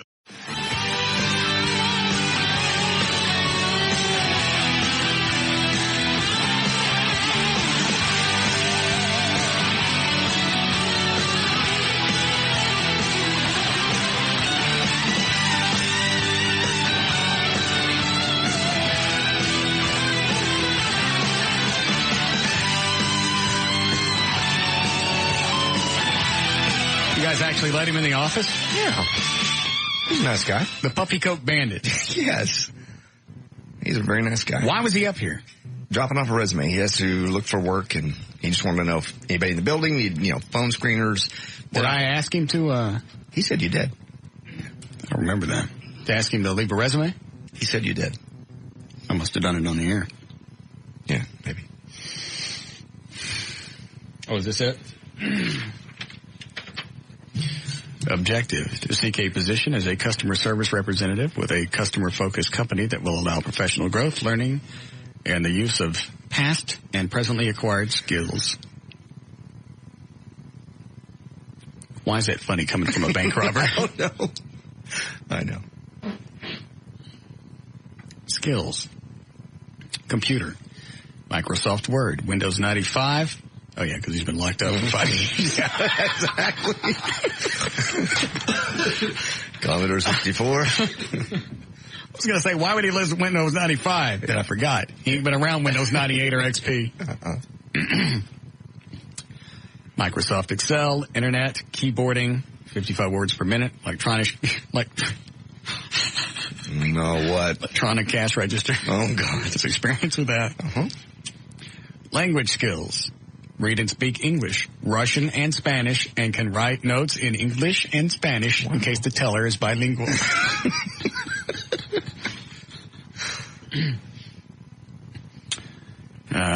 Office skills. Invoicing bills, bookkeeping, faxing. You know, if I had something for him to do, I really would put him to work, because he sounds like a decent guy, and, I mean, granted, he was out robbing banks. He's admitted his mistakes. He says it was stupid. What is that humming noise in here? I think it's the cooler. Oh, sorry. Other skills. Tutoring. Works well with others. Self-motivator. Yes. So I forget. Was it just the fact that he always wore a puffy coat? Is that the name? Or is he a big guy? Well, he is a big guy, too, but he wore a puffy coat on all the videos, so you really couldn't tell how big he was. Okay. Harder to identify. Self-motivator. Flexible.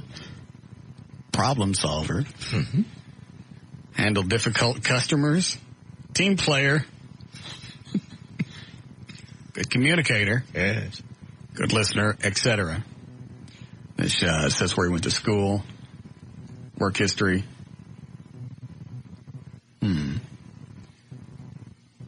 Doesn't mention anywhere about being in a clink. I don't think you put that on a resume. Doesn't he have to tell him when he goes out on a job interview? I think he's got to tell him that he's a convicted felon. In fact, you know what he is? Yes. I had to sign a little form because he has to show that he's actually looking for work when he leaves. That's why he came by. So I had to. It's like when you're on unemployment, you got to show that you're actually going out looking for a job. Yeah, but you never know. There were 2 or 3 other places on there that he gone. I really wish we had something for him. Like I said, he seems like a nice guy. He really was. Sounds like he doesn't want to go back. Mm-mm. How long did you guys talk to him? He's probably stood in there for 5-6 minutes. And what'd you talk about? I asked him about how he would rob the banks, what he did with the money, and how he got caught. You know, he didn't get caught on the bank robbery charge. He was staying at some hotel, went out to the Coke machine, and they thought he was a drug dealer. They draw down on him. They were about to let him go, and they ran his thing. He had an outstanding stupid warrant for somewhere, and one thing led to another. Well, wait a minute. How did they figure out just from some warrant that he was the puffy coat bandit? He had like $8,000 cash on him, and they went, "Okay, you're not selling drugs. You don't have a history of drugs, buying them or selling them. So what's with $8,000 in a hotel room?" And they went, "Well, let's." You could be in a hotel room and have $8,000. Oh, I agree. I would. You know what? I'd say I'm here to buy drugs. I don't think you. Why would you want to say that? You're to buy. Well, that way that takes the heat off of why you got $8,000. Well, I got $8,000 because I've been knocking off banks, and you didn't buy any drugs. Yeah. You don't have any drugs on you. You could say, "Hey, that's why I was here," and the guy didn't show up, and so I'm sitting here with $8,000. Yeah, I guess he didn't think that fast. I would. Why you got $8,000 on you? Buying drugs. You got them on you? Nope. Guy never showed up. See, then what? They were about to let him go when he had some warrant come back, and they went, no. Let's look into this. One thing I'd never tell him. If I was out robbing banks, you never tell him where the money came from. Well, he didn't. He didn't confess. They put it all together. Didn't he say he got like $200,000-$300,000 in money? Or a couple $100,000? Yeah, I think he said he robbed like 3 or 4 banks. One of them was like $500. He named the bank. He goes, never do bank business there. Rob that bank. They're crappy. They keep all the big money in the bank. Which bank?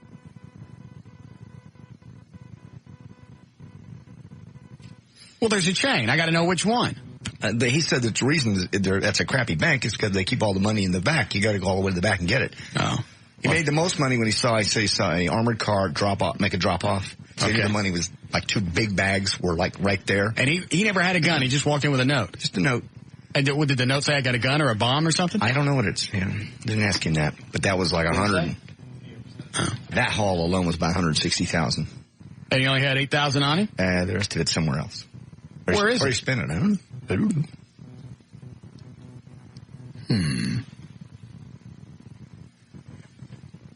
I know. He was on the run for like 8 months. Maybe he spent it all. Where'd he go when he's gone? I don't know. Where would you go with $160,000? And you didn't have to have a job. I'd go to Vegas. I'd go to the islands. I don't know where I'd go. And just blow it? Probably did. I don't know. Well, why steal it if you're going to blow it? Maybe. I don't know. If you bought a house, they're going to take it back. If you bought a car or a boat, they'd repossess all that. Maybe put it in some stocks and bonds. Could be. Maybe he invested heavily in dirt. No. Stop it. Quit it. That's where I'd put all my money. Where? In your backyard? Dirt. Well, as good as it there. You can't get to it. Yes, you can. Sooner or later. Well, but he didn't. Doesn't fluctuate with the market, because it's in dirt. I know.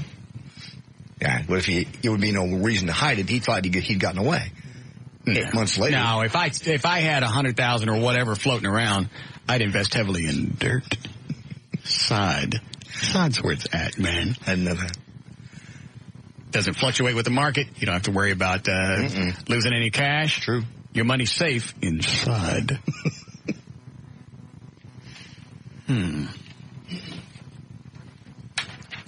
I may have to follow him for a while. In case he leaves his house one night, 3 or 4 o'clock in the morning in a Cadillac with a shovel. I don't think he's got it buried anywhere. Huh? He may have been down to the last $8,000, you know? Man, that would suck if you went through $150,000, $160,000. All you got to do. How? Travel, checks, now, obviously he could lie, but he never said he was into drugs. He never did drugs. There's no history of that. You can blow that kind of money in Vegas in a week. All right. I wish we had something for him. Yeah. Like I said, he sounds like a good guy. They don't need any help in promotions around here, I guess.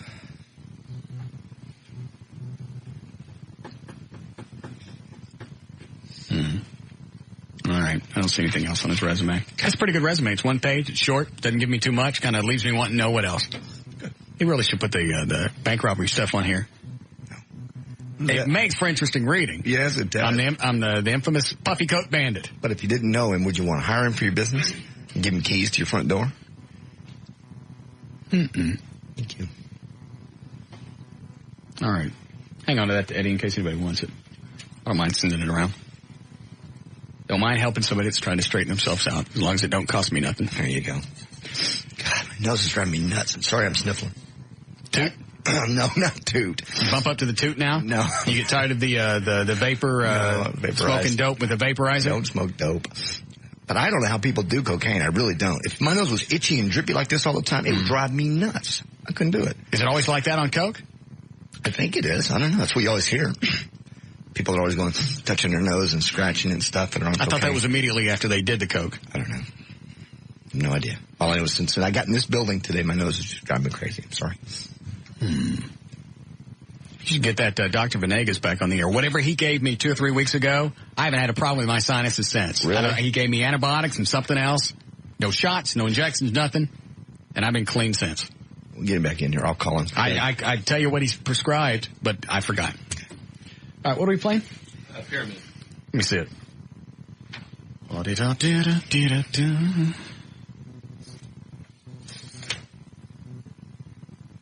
Yeah, okay. Oh, I don't want to play this with the listeners. It's too stupid. Why don't, Tassos, you and Dan come in here. You already got people lined up, right? Both of you guys come in here really quick, and you 3 will play, and you'll play for the 3 people on the phone. Okay. Okay, here we go. From the CBS studios in Dallas, Texas, here's the Buck 98 Pyramid. And now, here's your host, Russ Martin. All right, right. What are they playing for, John? They'll be playing for a 4-pack of passes to the TBC indoor kart races on Stemmons Freeway in Dallas, and 2 tickets to Wednesday night's show with Peter Frampton at the Majestic Theater. Thanks to Texas Tickets. That'd be kind of cool to see. Peter Frampton? Yeah. These are really good seats, too. This is 4th row. Where they playing? At the Majestic? Majestic. 4th row center. I've been there. That's a cool place. I saw Rob Becker back in 94, the defending the caveman guy. Yeah. That was good. Well, I don't have to give these away if you want to go. No, I don't want to go. All right. But that's Wednesday, right? Wednesday, 8 o'clock. Nah, I'm working out Wednesday. All right. Everybody know how to play this? Do I have to explain it? You up to speed, Tassos? Yeah, we're good. Okay. All right, here we go. You know the answer, say your name. I guess we could have used the buzzers, but screw it. All right. I'll throw out clues. You tell me the category. All right. Mount Rushmore in Texas. An ugly hot air balloon. A Jack-in-the-Box sign. Tassos. Things JD can use on his head. No. Dan. Things mistaken for JD's head. Yes. The moon and the great pumpkin. Next one. This one's pretty easy. Don't you know who I used to be? JD. JD, go ahead. Dan Lewis says. Yes. You want the rest of them? Yes, I do. I can divorce her now because she can only get half of nothing. Stop to puff yourself. I've been on this corner all day. You find another one. Want a biggie size that? Sorry, we don't carry the chocolate bomb pops anymore. And I really hate Pot Goes the Weasel. Next category.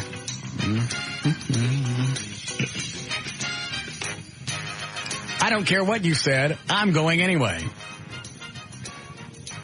Why do you always act black when we role play rape? Dan. Go ahead, Dan. God. What are things Joy says to JD? Yes. Oh, sure. Let's do the rest. Christ, your head is big. Yeah. You won't even notice I'm there until I get drunk and fall down. If we were married, you wouldn't treat me this way. And you don't have to eat it. My hips will start hurting. Another head reference. Oh, I got it. Your head's so big it hurt. Okay. Thanks, Eddie.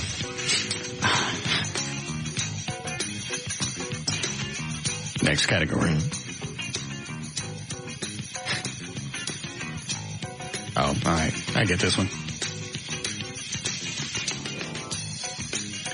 There are no clues for this category. Oh, JD. Go ahead. Jobs that Dan Lewis would be qualified to do. I just go back and forth between trades and real estate. So. Wow. That's all right. All right. What's the score so far? Right now, Dan and I have 2. Tassos has none. All right. Fewer commercials. Nationwide coverage. More money. Say whatever you want. There's no Gavin Spittle. And it's the future, man. Dan. Dan? What is XM? Yes. Why XM is better than FM. Yeah, let's see. Is this the finisher, Eddie? All right. Let me look at it. Oh, yeah. All right. All right. 3 more categories. I'm sorry, your Six Flags insurance has expired. Does a pretty smile help when you're begging for money? You have as many cavities as job prospects. Having good teeth doesn't always make you smarter. I'm out of floors to sweep. Can you find some cash? How'd I get that one? All right. Didn't you used to be somebody? Would you please stop humming Pop Goes the Weasel? Tassos, go ahead. Things Laura Lewis says to Dan Lewis. Yeah. Dan. Things Dan Lewis's dentist says. Yes. Yeah, the teeth. Next category. Are you still alive? God hates you almost as much as I do. I gave you a career and you blew it. Oh, JD. Get off me, you fat bastard. Go ahead. Things Laura Lewis says to Dan. Yes. If you would act like a man, I wouldn't have to. Oh. God. Man. Wow. Same category. I was going to say things you say to Trey. No. I told the kids you weren't their real father. Oh, God. Would you stop humming? Pop Goes the Weasel. And my mom was right. You are a failure. Last category.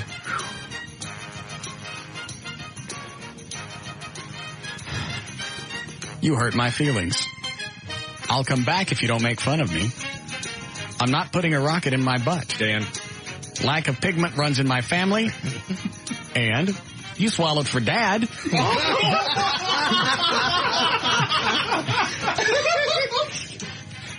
Yes, Dan. Things Tracy. Yeah. Score? Tassos had none. I had 3. Dan had 5. That would be Dennis won. Tell him what he's got. Dennis has got 2 tickets to Wednesday night's performance from Peter Frampton at the Majestic Theater, thanks to our good friends at Texas Tickets. And a 4-pack of passes to the TBC Indoor Kart Racing and Stennis Freeway in Dallas.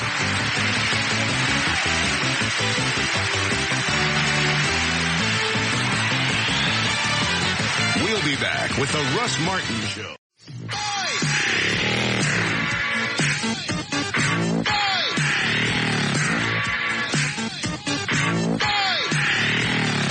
Was it the thing from MSNBC? Yeah.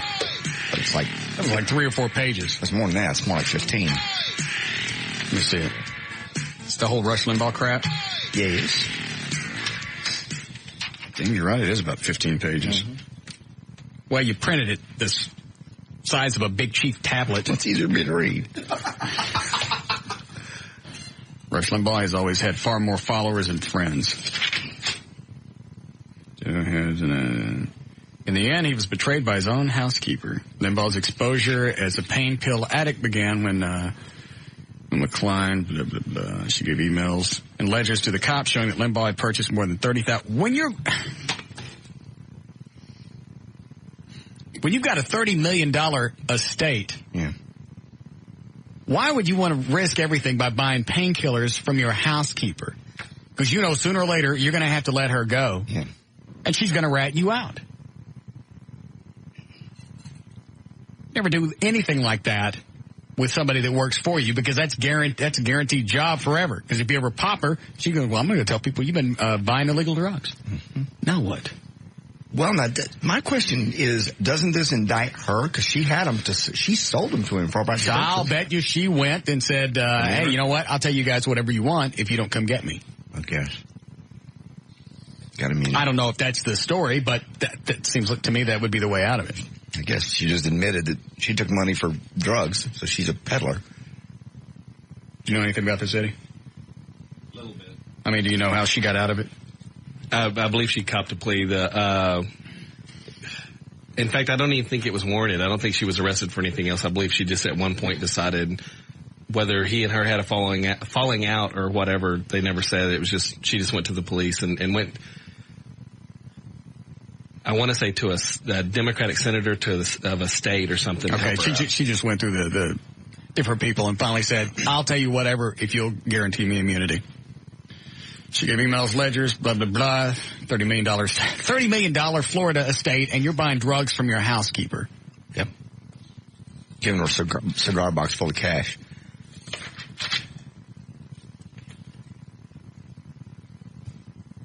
This really kind of blows his whole act. And he admits in this article that it is just that. And it pretty much is an act. Well, I mean, every show says things just to get people twisted. Sure. I say things just to get chicks twisted on the phone. I really believe fat chicks shouldn't dress up. That's absurd. That's a waste of time. It's like putting lipstick on a bovine. Yes. Regardless of what you do, you're still big and fat. If you really cared what you look like, you'd work on yourself instead of putting on makeup and painting your fingernails and getting your hair done. And tanning up. Tanning's not going to do you any good. You're still fat and disgusting. I'm sitting there, every 6 weeks to get my hair cut, and I see them walking by, going in for facials, going in to get their nails done, and you just want to stop them and go, why do you bother? Just because you're clean don't mean you're disgusting. Because you're disgusting. Mm-hmm.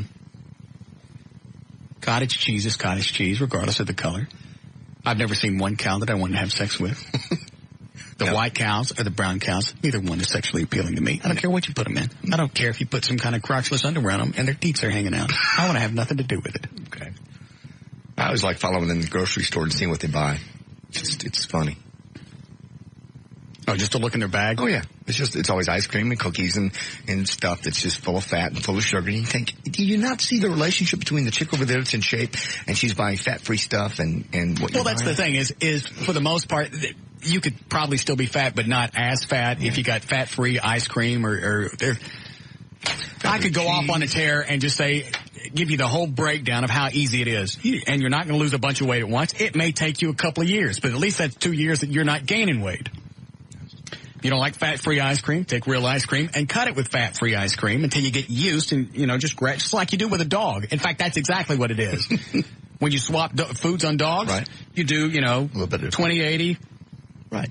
30-70. You do the rest of the math. But you get the idea. It's a gradual changeover. So the dog, doesn't really notice anything and they don't get the squirts. Do the same thing with fat-free food. And you don't blame McDonald's. You don't have lawsuits because I can't believe McDonald's has to go back out and add healthy food and come up with healthy Happy Meals for adults just to get people off their ass. Yep.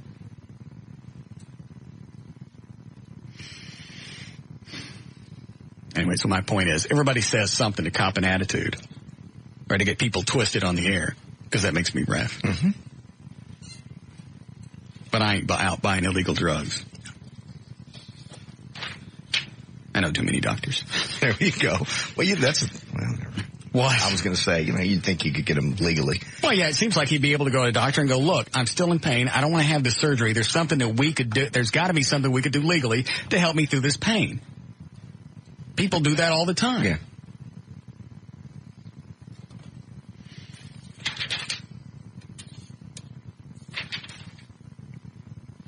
Man, this goes through and breaks down his past. His whole life. A chubby kid who made the football team as a place kicker. Limbaugh regarded high school as prison. Radio gave him an escape. I tell you, my parents didn't want me to go into radio. Mine didn't either. Why?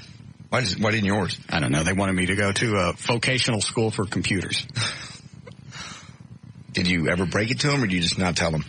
You just get into it and just say, no, I probably never will. That you're in radio? Mm-mm. I think they got it figured out. He began as a DJ at 16, but was disappointed when he didn't win popularity. His parents were after him to become a lawyer like his father. He was not much of a success as a disc jockey either. Fired twice. And briefly on the dole, I don't know what that means. What's briefly on the dole? We don't know. Limbaugh finally scored when he replaced Morton Downey Jr. Limbaugh had a lighter, more satiric touch. Now, this is just a whole background on him. We have another break? Oh. Yes, Garrett? Russ. Yes, sir. Hey, man, I just want to make a comment about what you're talking about, the fat chicks buying food. Mm-hmm. Man, I work at McDonald's, man, and I've got these women that come through and order like 8 double cheeseburgers and a Diet Coke, as if that's going to balance it out. I find it hard to believe one person's going to order 8 double cheeseburgers. Oh, it happens, man. For one chick. Hey, whether it's just her or she's got, 2 or 3 fat little kids in the car and she's feeding them to them, either way, the Diet Coke ain't helping any. And it's funny because you can see parents and they're fat and you can see their fat kids, and it's not all genetic. It's the fact that the parents are teaching the kids a certain way to eat. It's just like at the restaurant when I was out. Thanks, Garrett. When I was out Sunday, big fat dad is shoveling food in his little fat kid's mouth. It was like watching some kind of cartoon, and the Papa Pig was feeding the piglet, while the Mama Pig stroked the hair of the other piglet. I see. Yeah, you see it. And you just want to walk over there and go, do you realize what you're doing to these kids? You guys are adults. You can make decisions for yourself. You want to be fat and disgusting? That's fine. You want to screw this fat thing over here? That's okay with me. But look what you're doing to your kids. You're not teaching them anything, and they're already fat, and the kid probably wasn't 8 years old. Man. So not only forget his health, just think about all the abuse he's going to get going through high school or school in general. Because kids are mean. They're absolutely mean. They make fun of everybody. Yes. They have no conscience. Right. Fat bastards. And imagine somebody making fun of everybody. He drew a very sympathetic response 2 years ago when he announced that he had suddenly... How is it every once in a while he seems to go through these traumatic events that brings national attention to him? I don't think he ever went deaf.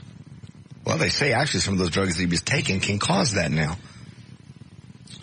Yeah, he was very sympathetic response 2 years ago when he announced he had suddenly gone deaf, the result of some kind of autoimmune illness. Much of his hearing was restored by an electronic device implanted in his ear. Suspicion has now turned to his drug habit. Repeated large doses of hydrocodone, a painkiller sold under the brand name Vicodin, can cause severe hearing impairment. So they think through this whole process, he made himself go deaf. Yes. Limbaugh has given himself 30 days at a treatment center. Medical experts say that truly freeing himself from addiction could take much longer. Then it just goes on to say his listening audience will probably forgive him, even though he lied to him. Mm-hmm. I wouldn't expect anybody to forgive me if I lied to him. Gonna say it. What's to say? Nothing. There's your story back. Thank you. Not everything. I didn't screw Valerie. Okay. You don't remember, but you all but confessed to that about a year ago to me. I did not. In the office one What night. did I say? You said that she had come over. We got a break. Is this a new bumper? Yeah. Get rid of it. I don't like the smithereens either.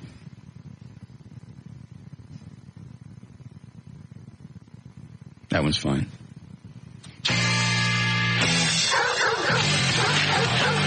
We'll be back with the Russ Martin Show. Russ Martin Show.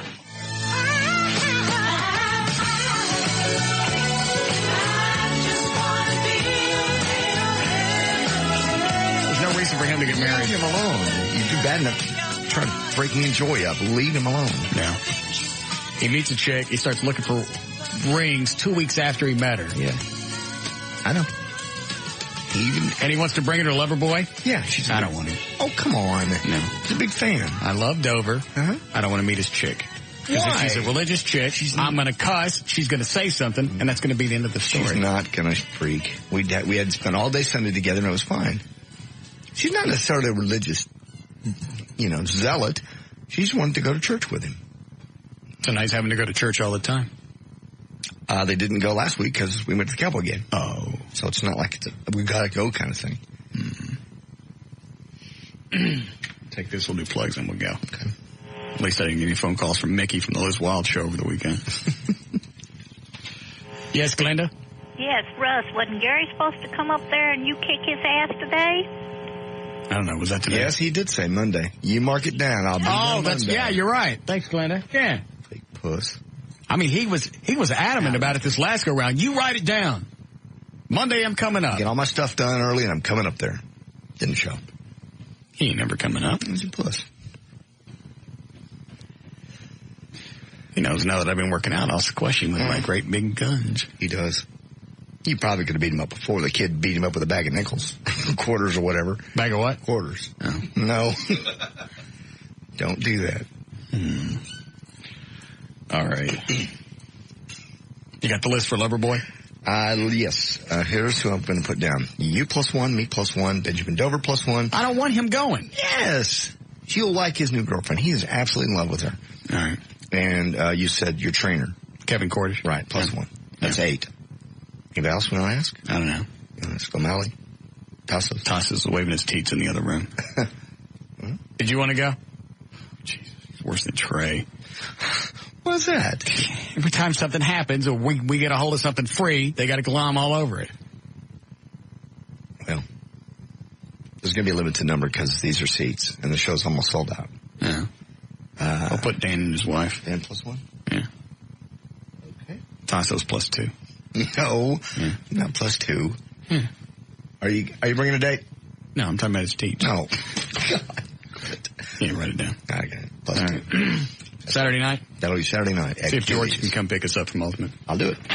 All right, go ahead. Let's go. For more information about the Russ Martin Show, email us individually or anything else. It's russmartin.com to get answers to questions you may ever have about the Russ Martin Show, including audio clips. Go to russmartin.info. Instant email during the show is studio@russmartin.com. Other show sites, JohnDavidRyan.com, EddieBoyd.com, DanAntassos.com, GailLightfoot.com, and LizWild.com. Throw them in there. Let's see here. What else?